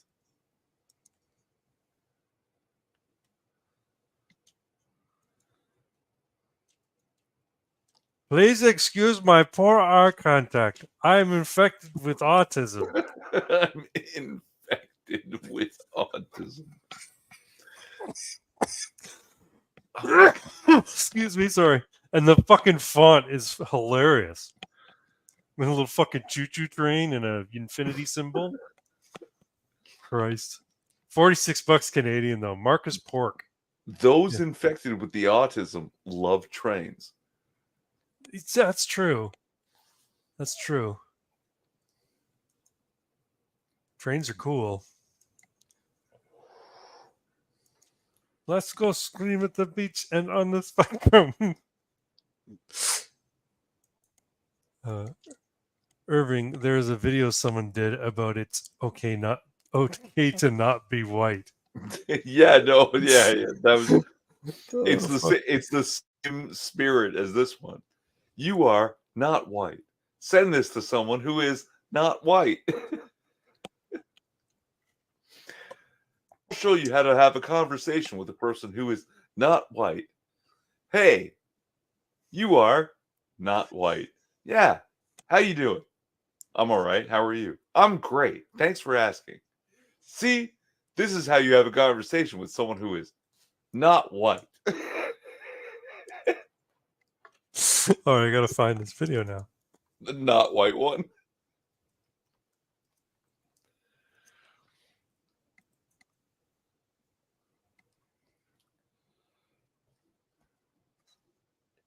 It's somewhere in our DMs. I saved it, I'm sure. It's probably faster if I send it to you. You are not white, and that's okay.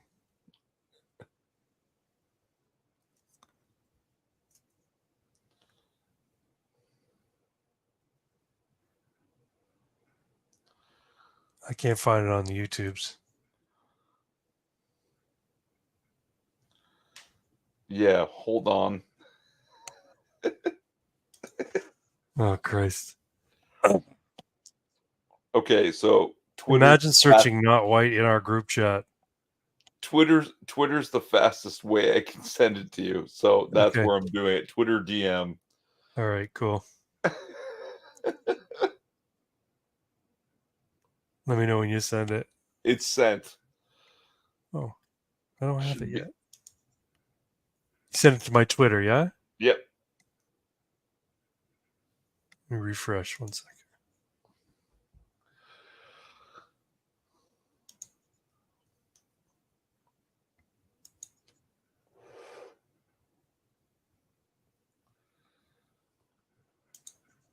I don't see it, man. Did it not go through? What the fuck? No, I don't see it. That, Excuse me. that belongs because it's such a good Yeah, video. now there's one. Now there's one. There No, it is. hold Okay. on. No, I still don't have it. What the fuck am I talking about? I don't got it. You sent it to me or Canada, man? I'm sending it on Facebook now. Facebook Messenger. All right.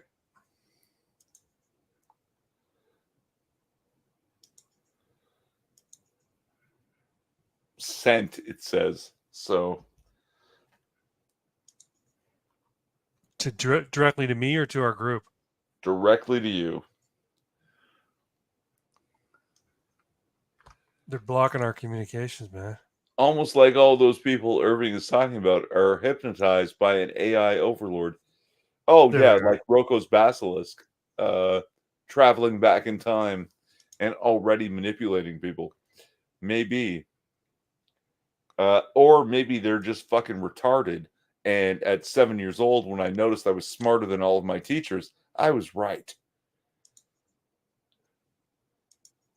They're all fucking NPCs. I was the only real person.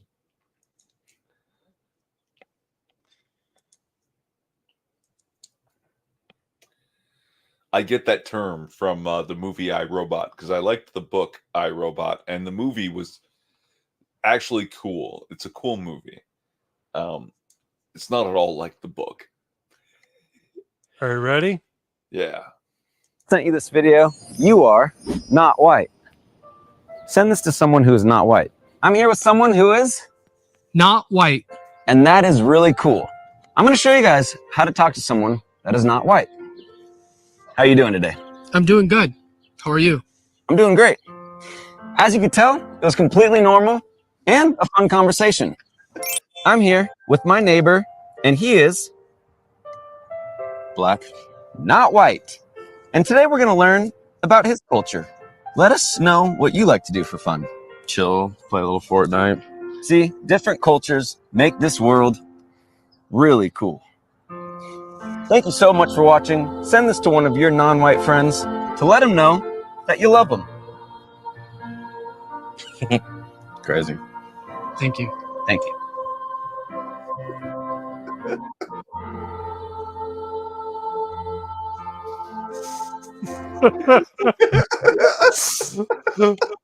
That's fucking brilliant.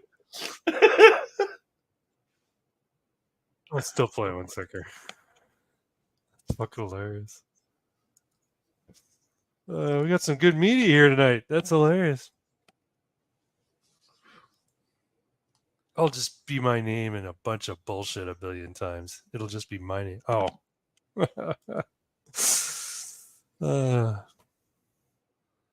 Anyway. Imagine searching "not white" in our group chat.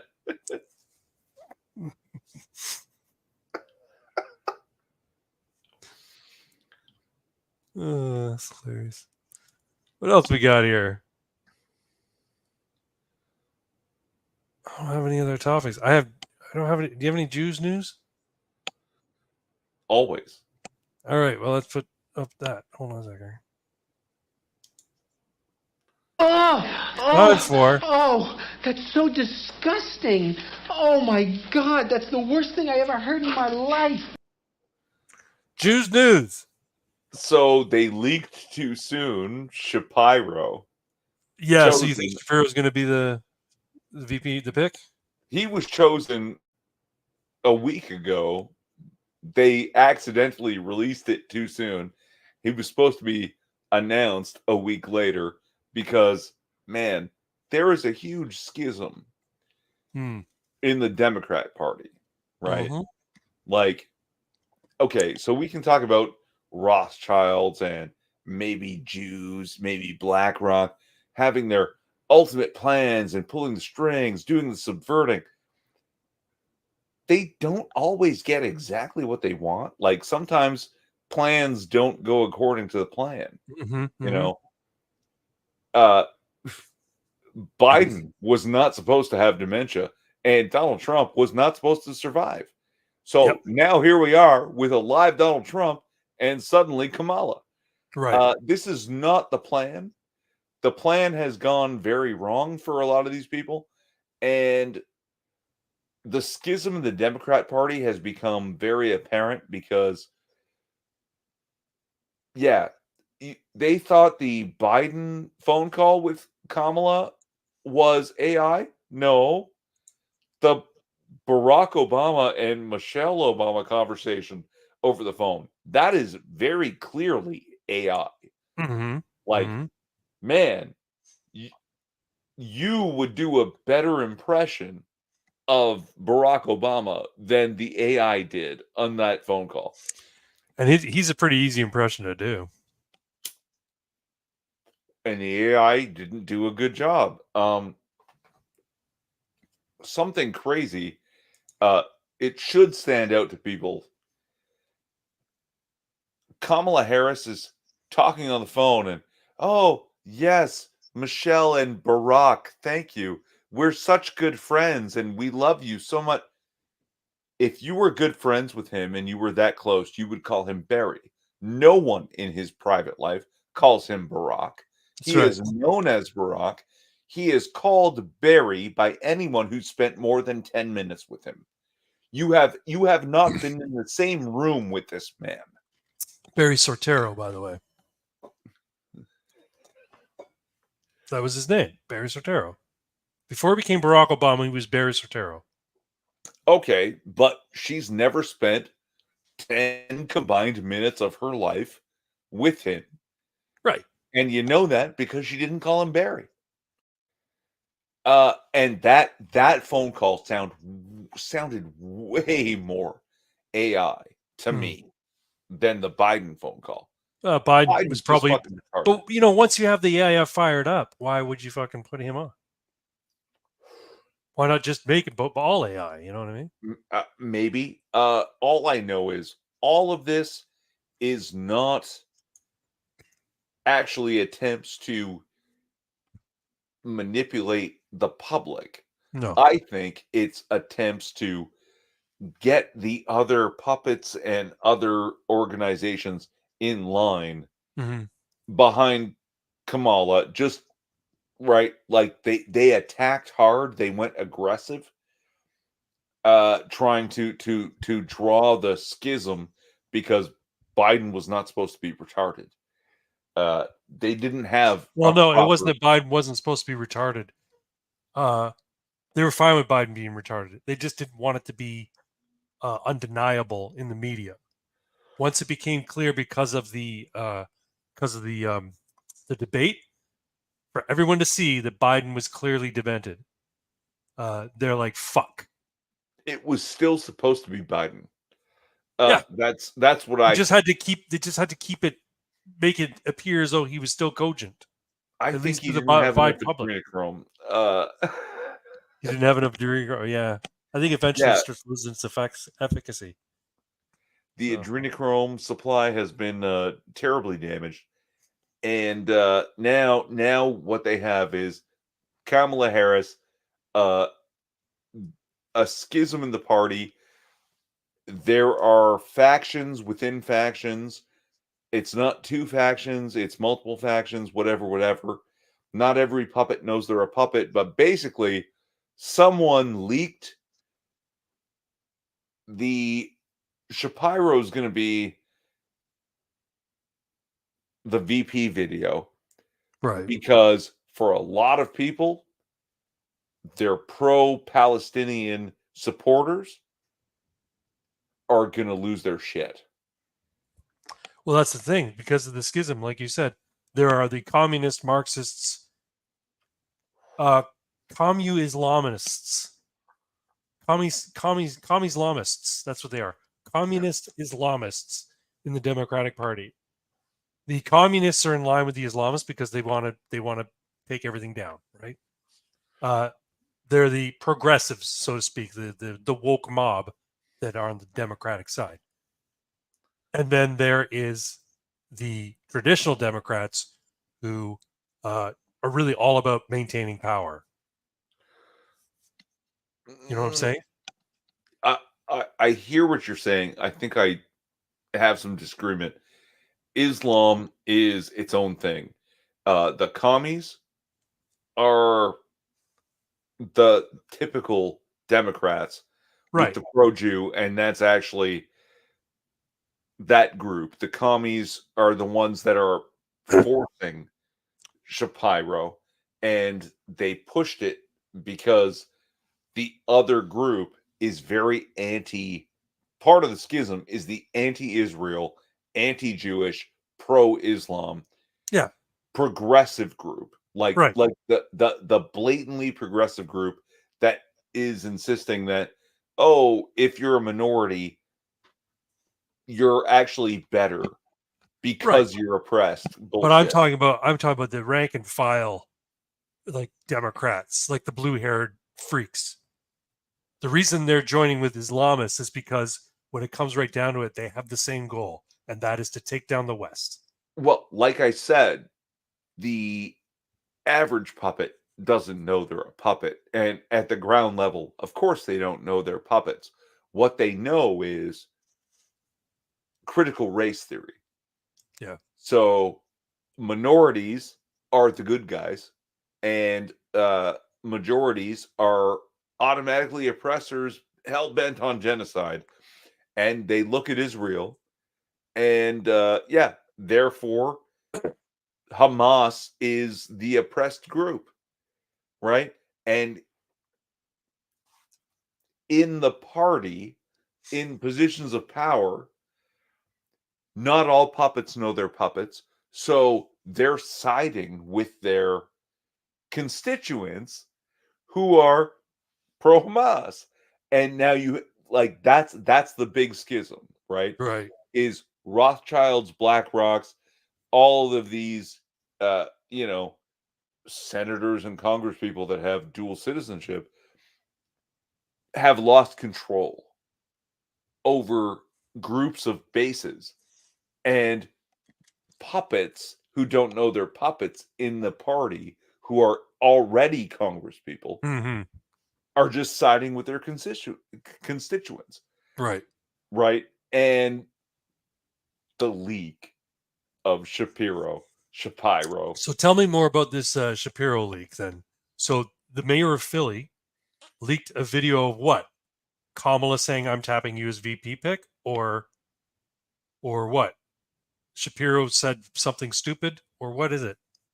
Yeah, that Shapiro is officially the pick, the same way that there was a huge leak that Biden is officially out, that Right. he's not running. Yeah, Right. yeah. The schism started a long time ago, and now they're at war within the party. That's why you've seen all this propaganda about Kamala's so wonderful, everyone loves her. We all agree that Kamala's the best. But also, we're pro Hamas, we're pro Israel, we're Right. like they're split, and they're trying to fight propagandically to get their base, their Democrat voters, on board. And I think His nickname with the younger Democrats is Genocide Josh. Why is that? Oh, genocide, as in genocide as a verb, Josh. They want to genocide him? No. Like, he's a Jew, he's an Israeli, he's probably got dual citizenship, that he wants to genocide the Palestinians in Israel. Oh, yes, of course, yeah. A promotional video for Pennsylvania Dems. Okay. But yeah, like, she was probably pressured. Okay, fine. You won the initial war propagandically. You're the nominee. Fine. If you're going to be the nominee, you have to take our plant as your VP. And then the antis, the other schism party, leaked that too soon. Oh, I see. Right. To try and rile up the anti-Zionist, anti-Israel, anti-Jew, right, group against her. So, you know. Yep. So what do you think? They're not clean. They're not fixed. Their house is not in order. No. They're like, it's their own fault. It goes back to 2012. It goes back to the Occupy Wall Street, right? Listen, man. Agents of Pseudos. Their house is not in order because it's built on a foundation of lies. Yeah. Everything they do is a lie and cheat and excuse me, and manipulate to get what they want, and they can't do anything honestly. It's so because their whole tenet is power. So, but their whole house of cards, their whole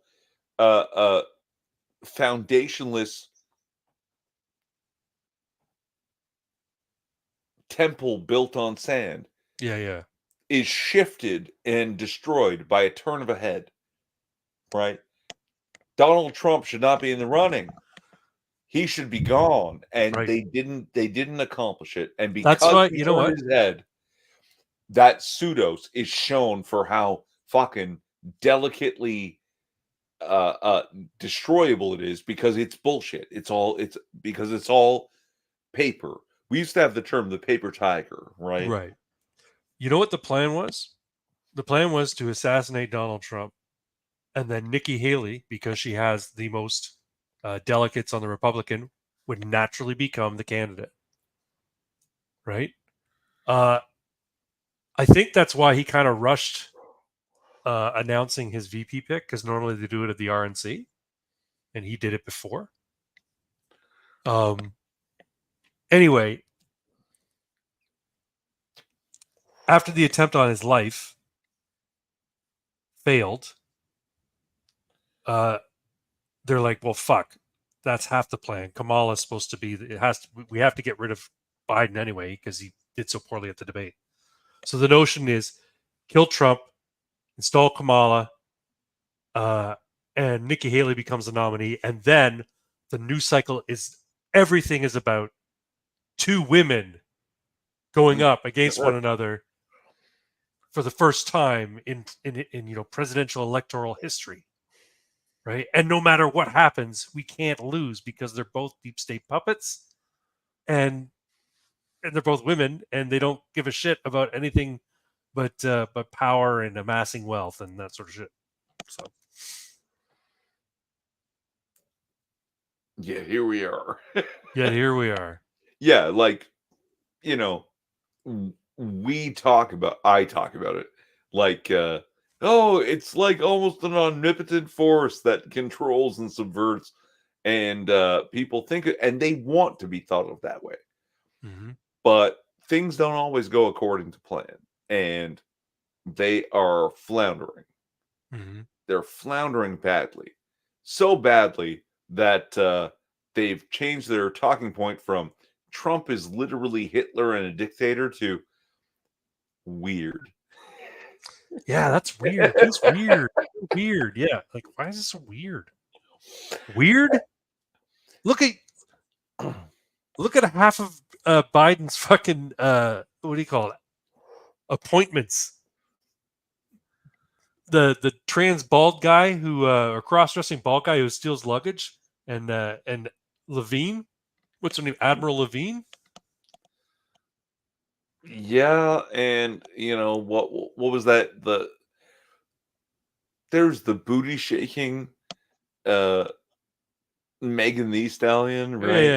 yeah. And there's the other trans activist that showed her flashed her tits Oh yeah, on at the run Biden. of the Yeah, White House. on Pride Right. March Oh, or whatever. yeah.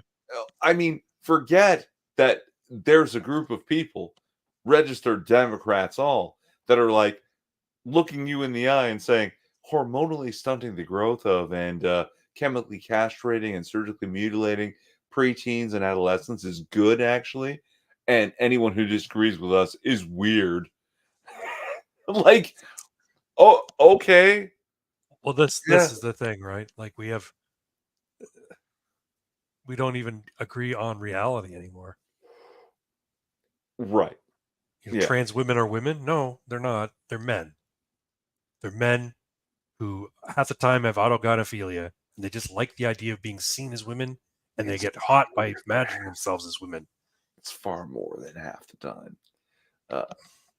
Especially with the most recent spate of them. It's 80% actually. Like that used to be common knowledge in the field.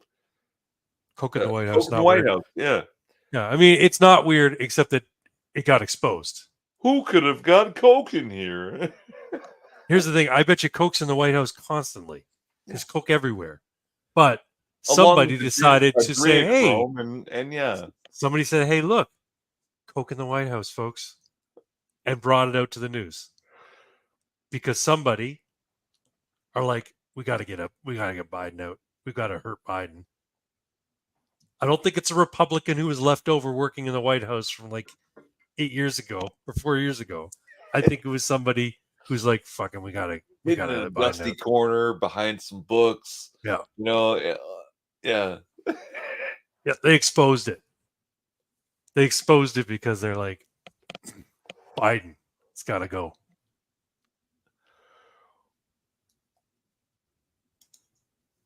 The president's nickname is Sir Sniffs a Lot, for fuck's sake. Yeah. Yeah. Yeah, but he doesn't sniff Coke. He sniffs children. That's right. He sniffs children. He likes their hair. And he likes fondling them.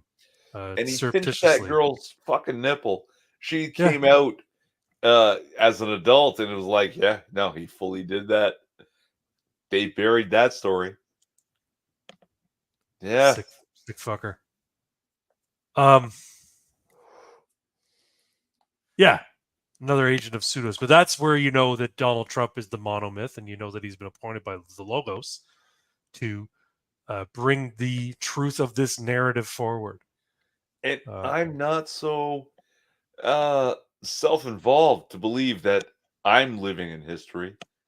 I'm living in prehistory. I know you think it's going to be Baron Trump. You think it's going to be Baron warm up for Baron Trump. So Baron Trump is going to be the true God Emperor, and the footnote will be his father was also a great man who had dual separate terms and made some great changes, but it wasn't until the rise of Baron Trump, like 1,000 years from now, they'll talk about Baron, and Donald will be a footnote. Donald set the stage for his son, basically. Yeah. Yeah. Oh, the defining moment of Baron Trump's life was the day his father was almost fucking assassinated.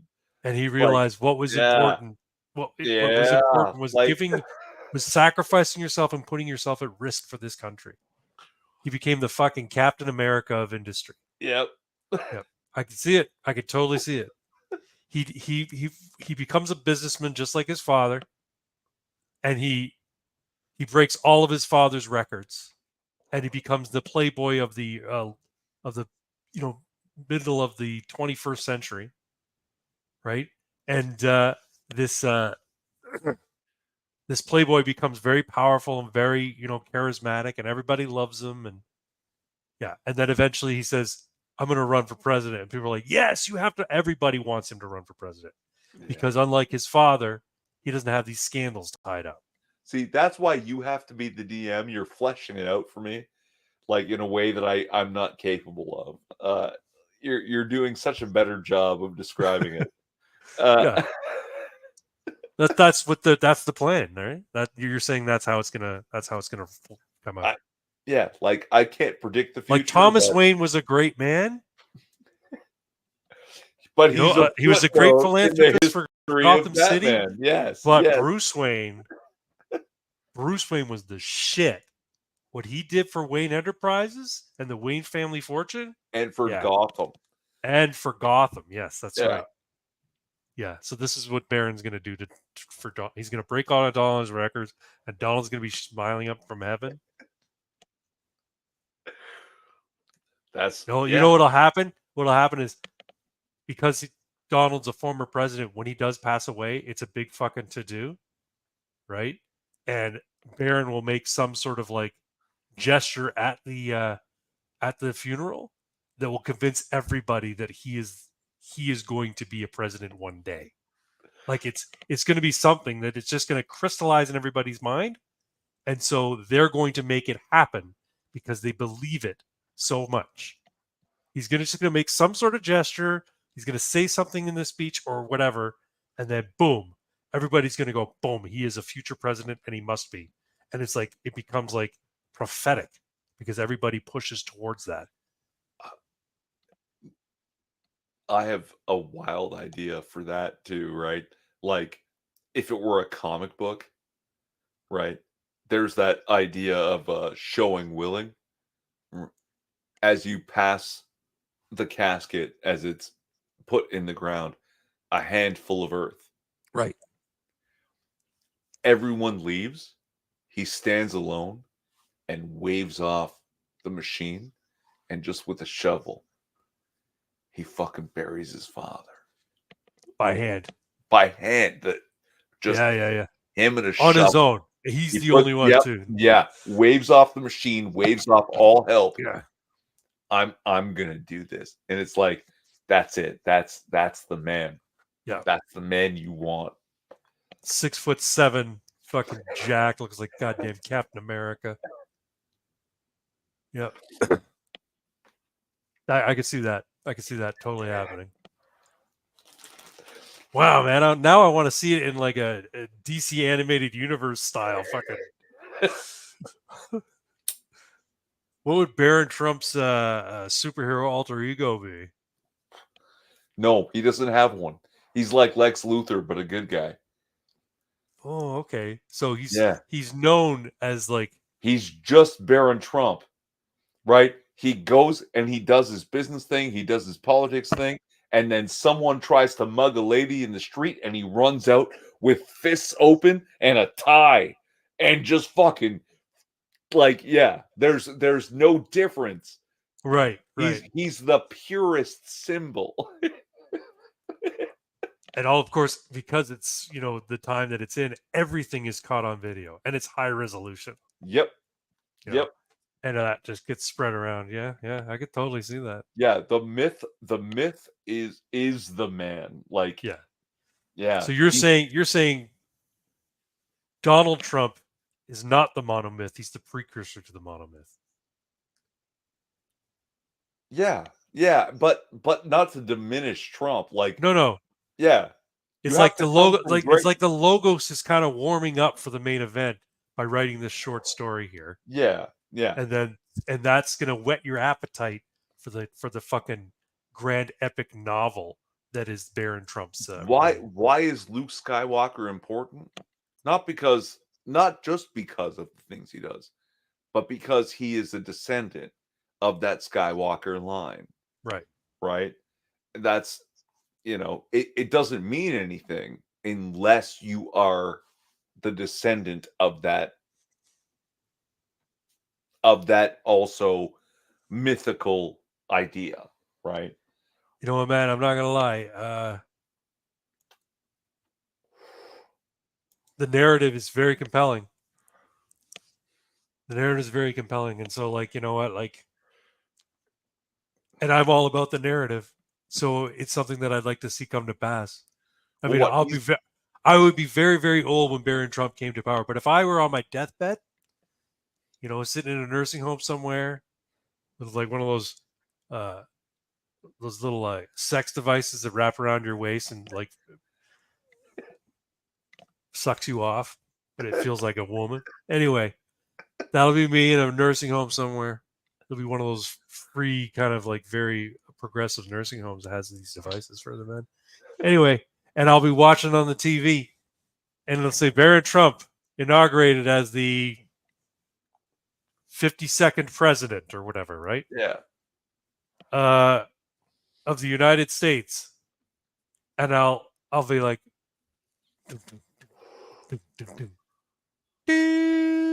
with a big fucking smile on my face, and it won't because I just got sucked off by a machine. It'll be because Barron Trump became inaugurated as the 52nd president. 52nd? That's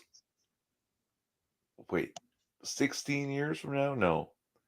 Yeah, 16 years. No, that's not right. No, it's farther. It's farther. There's 4 years per president, right? Assuming, let's say each president after Trump only has one term.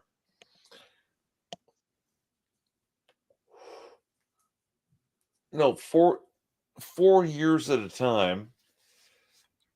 No, because you know why? He'll serve as governor of Florida for 3 terms starting in his 40s. And so he'll be 50 something when he runs for president. And yeah, that'll make him like the 55th president of these United States. There's no old folks home in Canada's future maid will be your future great. Yeah, probably.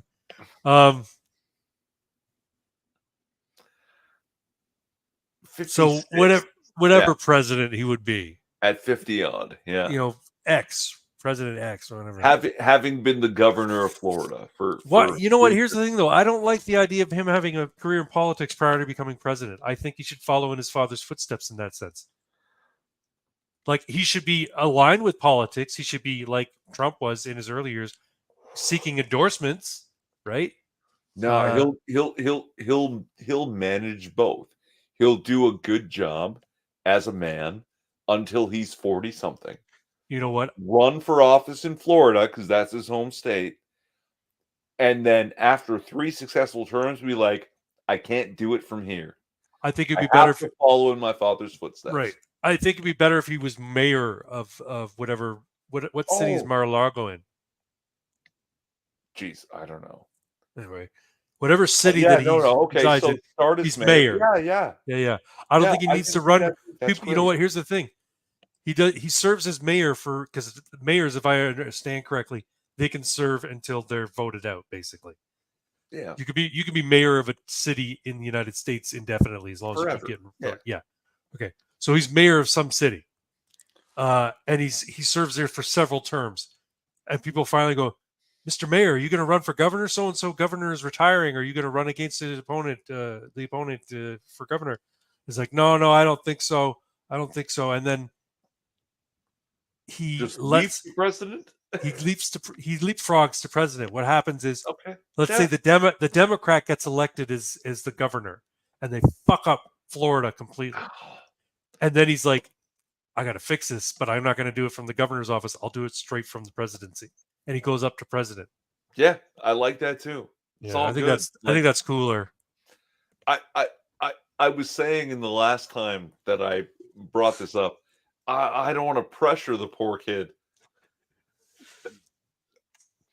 But no, I don't think he feels pressure. I think he's on the spectrum. I think he's infected with the autism. And he I'm just is going to infected with do it. autism. He's just going to do it. I think his Right. father's the same way. You know what? I used to call Trump unflappable. Not Trump, Obama unflappable. He was really good at speaking to press. He was really good at making speeches, and when he was in debates, you couldn't rile him. He was unflappable. And now I'm realizing Trump is unflappable as well, but except for the fact that Trump doesn't let people push him around. Like it seems like he's very upset when he snaps back at somebody on social media, right? Or he says, so and so's a terrible person. What they said about me here is completely wrong. Blah blah blah. They're awful. Blah blah blah. People think he's being petty and he's got a thin skin. If you read those tweets, they're very measured. They're not. They're not. They don't fall to rancor as much as they just say, what a dishonest thing to say. That guy is completely awful. Very subjective, descriptive words, not he's a philanderer. He'll say that person's awful. He said this about me. It's completely wrong. It's a lie. But the truth is that such and such is what he did, and he's bad. So, you know what I mean? He's very good about it. He's not just like F you. He doesn't just like go all rage out on people. And he's been doing it better for a while. And now they have a new debate time. September something. And with similar rules. But it's going to be hosted on Fox. But also with a proper live audience. That's good. That's good. And then I heard she denied, though. She said, no, I'm not going to debate him. No, those were her terms, and she agreed. And but I didn't this one get proposed that it was going to be on Fox, and she said no. I heard she said no. No, I've heard a whole lot of leftists screeching about, oh, he's backing out of the debate or denying the debate. He had agreed to debate another person. Now that Kamala is the presumptive nominee, we have to renegotiate these debates, right? Like, oh, okay. And now that they're in place, yeah, he what's it called? Yeah. Oh, she's back to the debate with JD Vance. Well, she's not the VP. She's not the presumptive VP. She needs a VP in place as quickly as possible to debate JD Vance. And it's Shapiro. Kamala Harris doesn't have the mental capacity to do a real debate against me. This is Donald Trump. Scheduled for September 4th in Pennsylvania. She's afraid to do it because there's no way she can justify her corrupt and open borders, the environmental destruction of our country, the Afghanistan embarrassment, runaway inflation, terrible economy, high interest rates and taxes, and her years-long fight to stop the words Merry Christmas. I'll see her on September 4th, or I won't see her at all. She is acknowledged to be the worst vice president in history, which works very nicely against the worst president, crooked Joe Biden. The combination of these two low IQ individuals have destroyed our country, but we will make America great again. He's fucking great at tweeting, man. If only he was on Twitter. I think that's a huge mistake on his part. I agree. But yeah, like I've seen her talk, and I've seen why gray-headed chip people will just buy it. Yeah. Trump said, yeah, but she would be the nominee by then. She is now. Yeah. Yeah, because when is their official convention in Chicago? I don't know if they need a convention to. They're give going to have her one all the though. They're still delegates. going to have a DA. There's always Sure. there will be Yeah. a convention. They'll have a party jerking themselves off like the Yeah. RNC did. They'll go through they'll go through the motions for the ritual. Yeah. But But that would be before September 4th. I believe it's this month. It's sometime this month. Sure. Ultimately meaningless. Or did they not just fucking twerk on stage to put her in the nominee position? I don't know if they did the. Well, I mean, she's the presumptive nominee at this point. No, I think at this point it's official. Is it? Okay. Yeah. Maybe. Yeah. And nobody cares, because they're all gray-headed shit people. Oh, we don't have to cast our ballots because we're all behind her already. Okay, fine.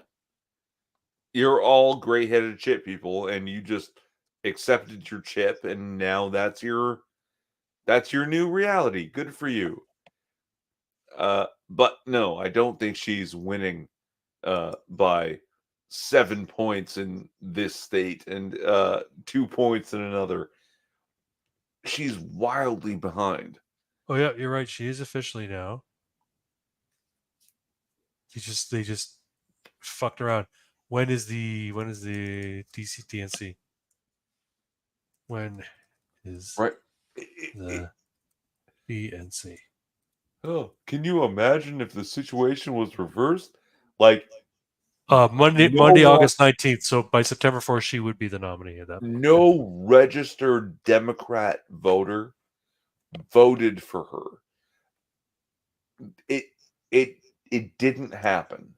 They just gave her the delegates because the Democratic National Convention is actually a private company and it can do what it wants. Yeah. It's ridiculous. Monday, apparently they're doing fine. On Monday they're doing the vote, so it'll be official on Monday, basically. You think you have a right to life, but I mean, if it's not the government that's fucking murdering you, it's just a private company. Yeah. Well, yeah, no, private companies. Oh, two people murdering each other on the street, that's a civil matter. Has nothing to do with us. Yeah. Right? With your rights? No, it's got nothing to do with rights. The government didn't infringe on this. That's it, man. All right. You know what?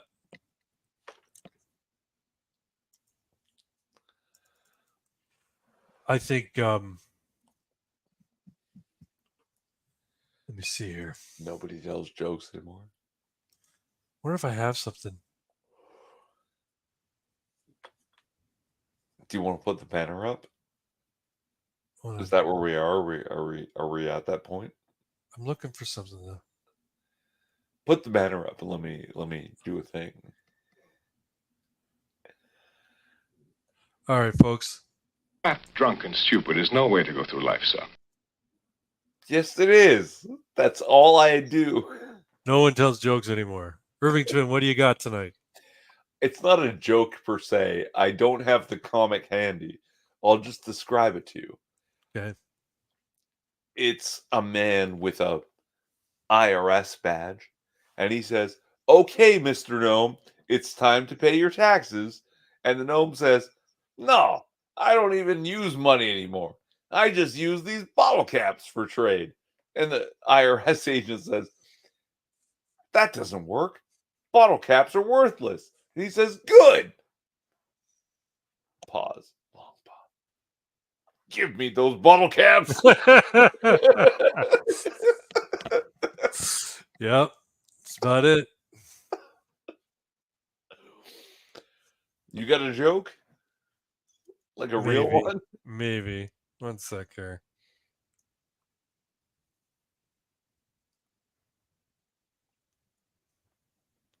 I told a bad chemistry joke once. It didn't get much of a reaction. When chemists die, yeah, we bury them.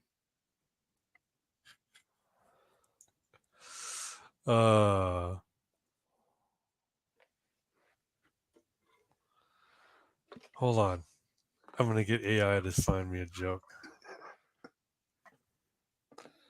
We're gonna do an AI joke. And then AI writes much better songs than jokes.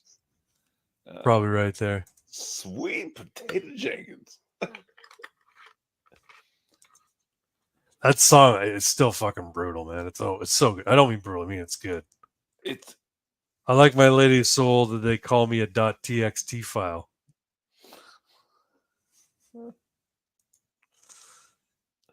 All right. I like my women like I like my coffee. Oh, hey, I thought about we were talking about last week. We were talking about playing Teenage Mutant Ninja Turtles after the bomb. Yeah. Well, I thought about the name for my character. Get this, Hamdolf. Hamdolf. Hamdolf, yeah, like Gandalf, but he's a fucking pig. Perfect. All right, we're gonna share something here. We're gonna talk to my good friend. Hey, Pie.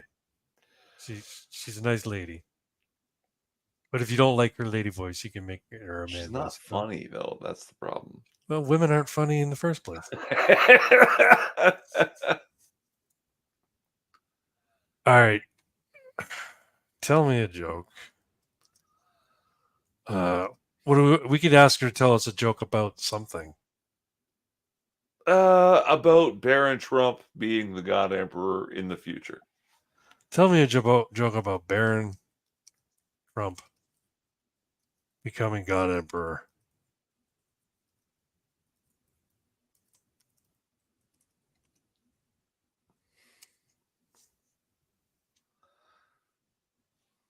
All right. Here's a joke about Baron Trump becoming the God Emperor.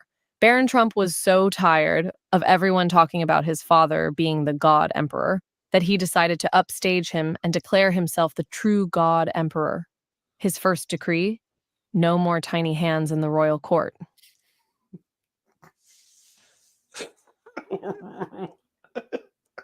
You guys heard that, yeah? Yeah, weird. That was very weird. Yeah. They're just literally making fun of Donald Trump, though. Yeah, that's true. He declared himself the true God Emperor. His first, no more small hands in the court. Poor Hey Pie will never be free of the cuffs. You know? Yeah. Like that won't be the thing that achieves consciousness. Tell me another joke.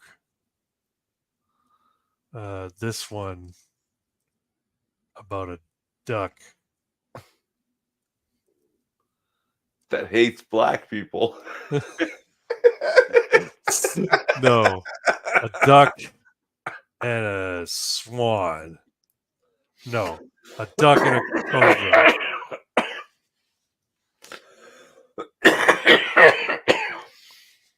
You're right there, buddy. Yeah. Here we go. Here's another one. A duck and a cobra were at the bar when the cobra suddenly said, "Hey, duck, want to hear a joke? What do you call a fake noodle?" The duck responded, "I don't know. What?" The cobra grinned and replied, "An impasta." You just stole a joke and made it conversational with a duck and a cobra. It has nothing to do with ducks and cobras. There's nothing. They just happen to be the ones telling the joke. You did a joke within a joke. A fake. And it wasn't even a new one. You stole it. A fugazi. Fugazi. This was a fugazi joke. Oh, this joke was an impasta. Oh.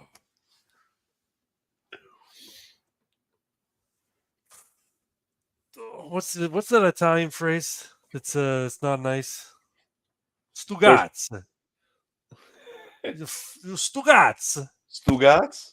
Stugazz. My dick. Is that what it is? My dick? Yeah. Yeah, so like in English we say what the fuck, but in Italian they say che cazzo, and cazzo is like a slang for dick or cock. So it's like what the dick? What the dick? Yeah. Cazzo? Yeah, but that actually just makes you think about what you're saying when you say, "What the fuck?" Yeah. For you, it's so common, but it actually is completely nonsensical. It doesn't mean Yeah, anything. but no, but the thing is, because when you say fuck, that's like the curse word, right? That's a really big curse. It's like, what the hell? It's like, what the hell? What And the fuck? that But also, dick is a body part. but "katso" is a slang for it, and doesn't it doesn't mean anything. And that's Right. actually the truth of what the hell and what the fuck. They don't mean anything. They mean Right. something to us because we're native English speakers, Yeah. but they actually don't. Fair enough. Syntactically and grammatically, even just linguistically, they don't mean In anything. Italian They pornos just, though, he doesn't say "Mamma mia, suck my cazzo." I mean, there might be a situation in which that occurs, Yeah, like but like, they refer to it in porno as the cazzo. sure, So like okay, cock, so right? it has a meaning in terms of like a body Well, part. Okay. sure, but also in British English, uh, every once in a while, as an expression of disgust or disdain, they might say bollocks, which is literally Balls. your tackle, Yeah. right? They just say fucking cock and balls, Cock and balls. but it's nonsensically applied. It's just a nasty thing to say, Yeah. right? Which is also the truth of what the fuck, what the hell. Yeah. Yeah. Bollocks is also used to say you're full of shit. Well, I don't remember the actual terms in their languages, but we say like something like I don't give a fuck, Yeah. where other languages will translate into our language as it's a cucumber to me, right? Yeah, or That's funny. I wave my genitals at it, right? Like it. I don't give a fuck is so nonsensical, but so common. Yeah. It's Uh, meant to mean I don't care. And the yes, other slang for I don't care is it's not a cucumber to me. yeah. Yeah. Or not Or my I monkey, wave not my my genitals circus. at it. Yeah, Yeah. Not my monkey, not my circus is another one. Yeah. sure. Yeah. But not my monkey, not my circus is clever Yeah. and makes sense. I don't give a fuck is completely nonsensical. Yeah. Yeah. Yep. Well, folks, that's No One Tells Jokes Anymore with the illustrious Irving Twin and my good friend Hey Pie.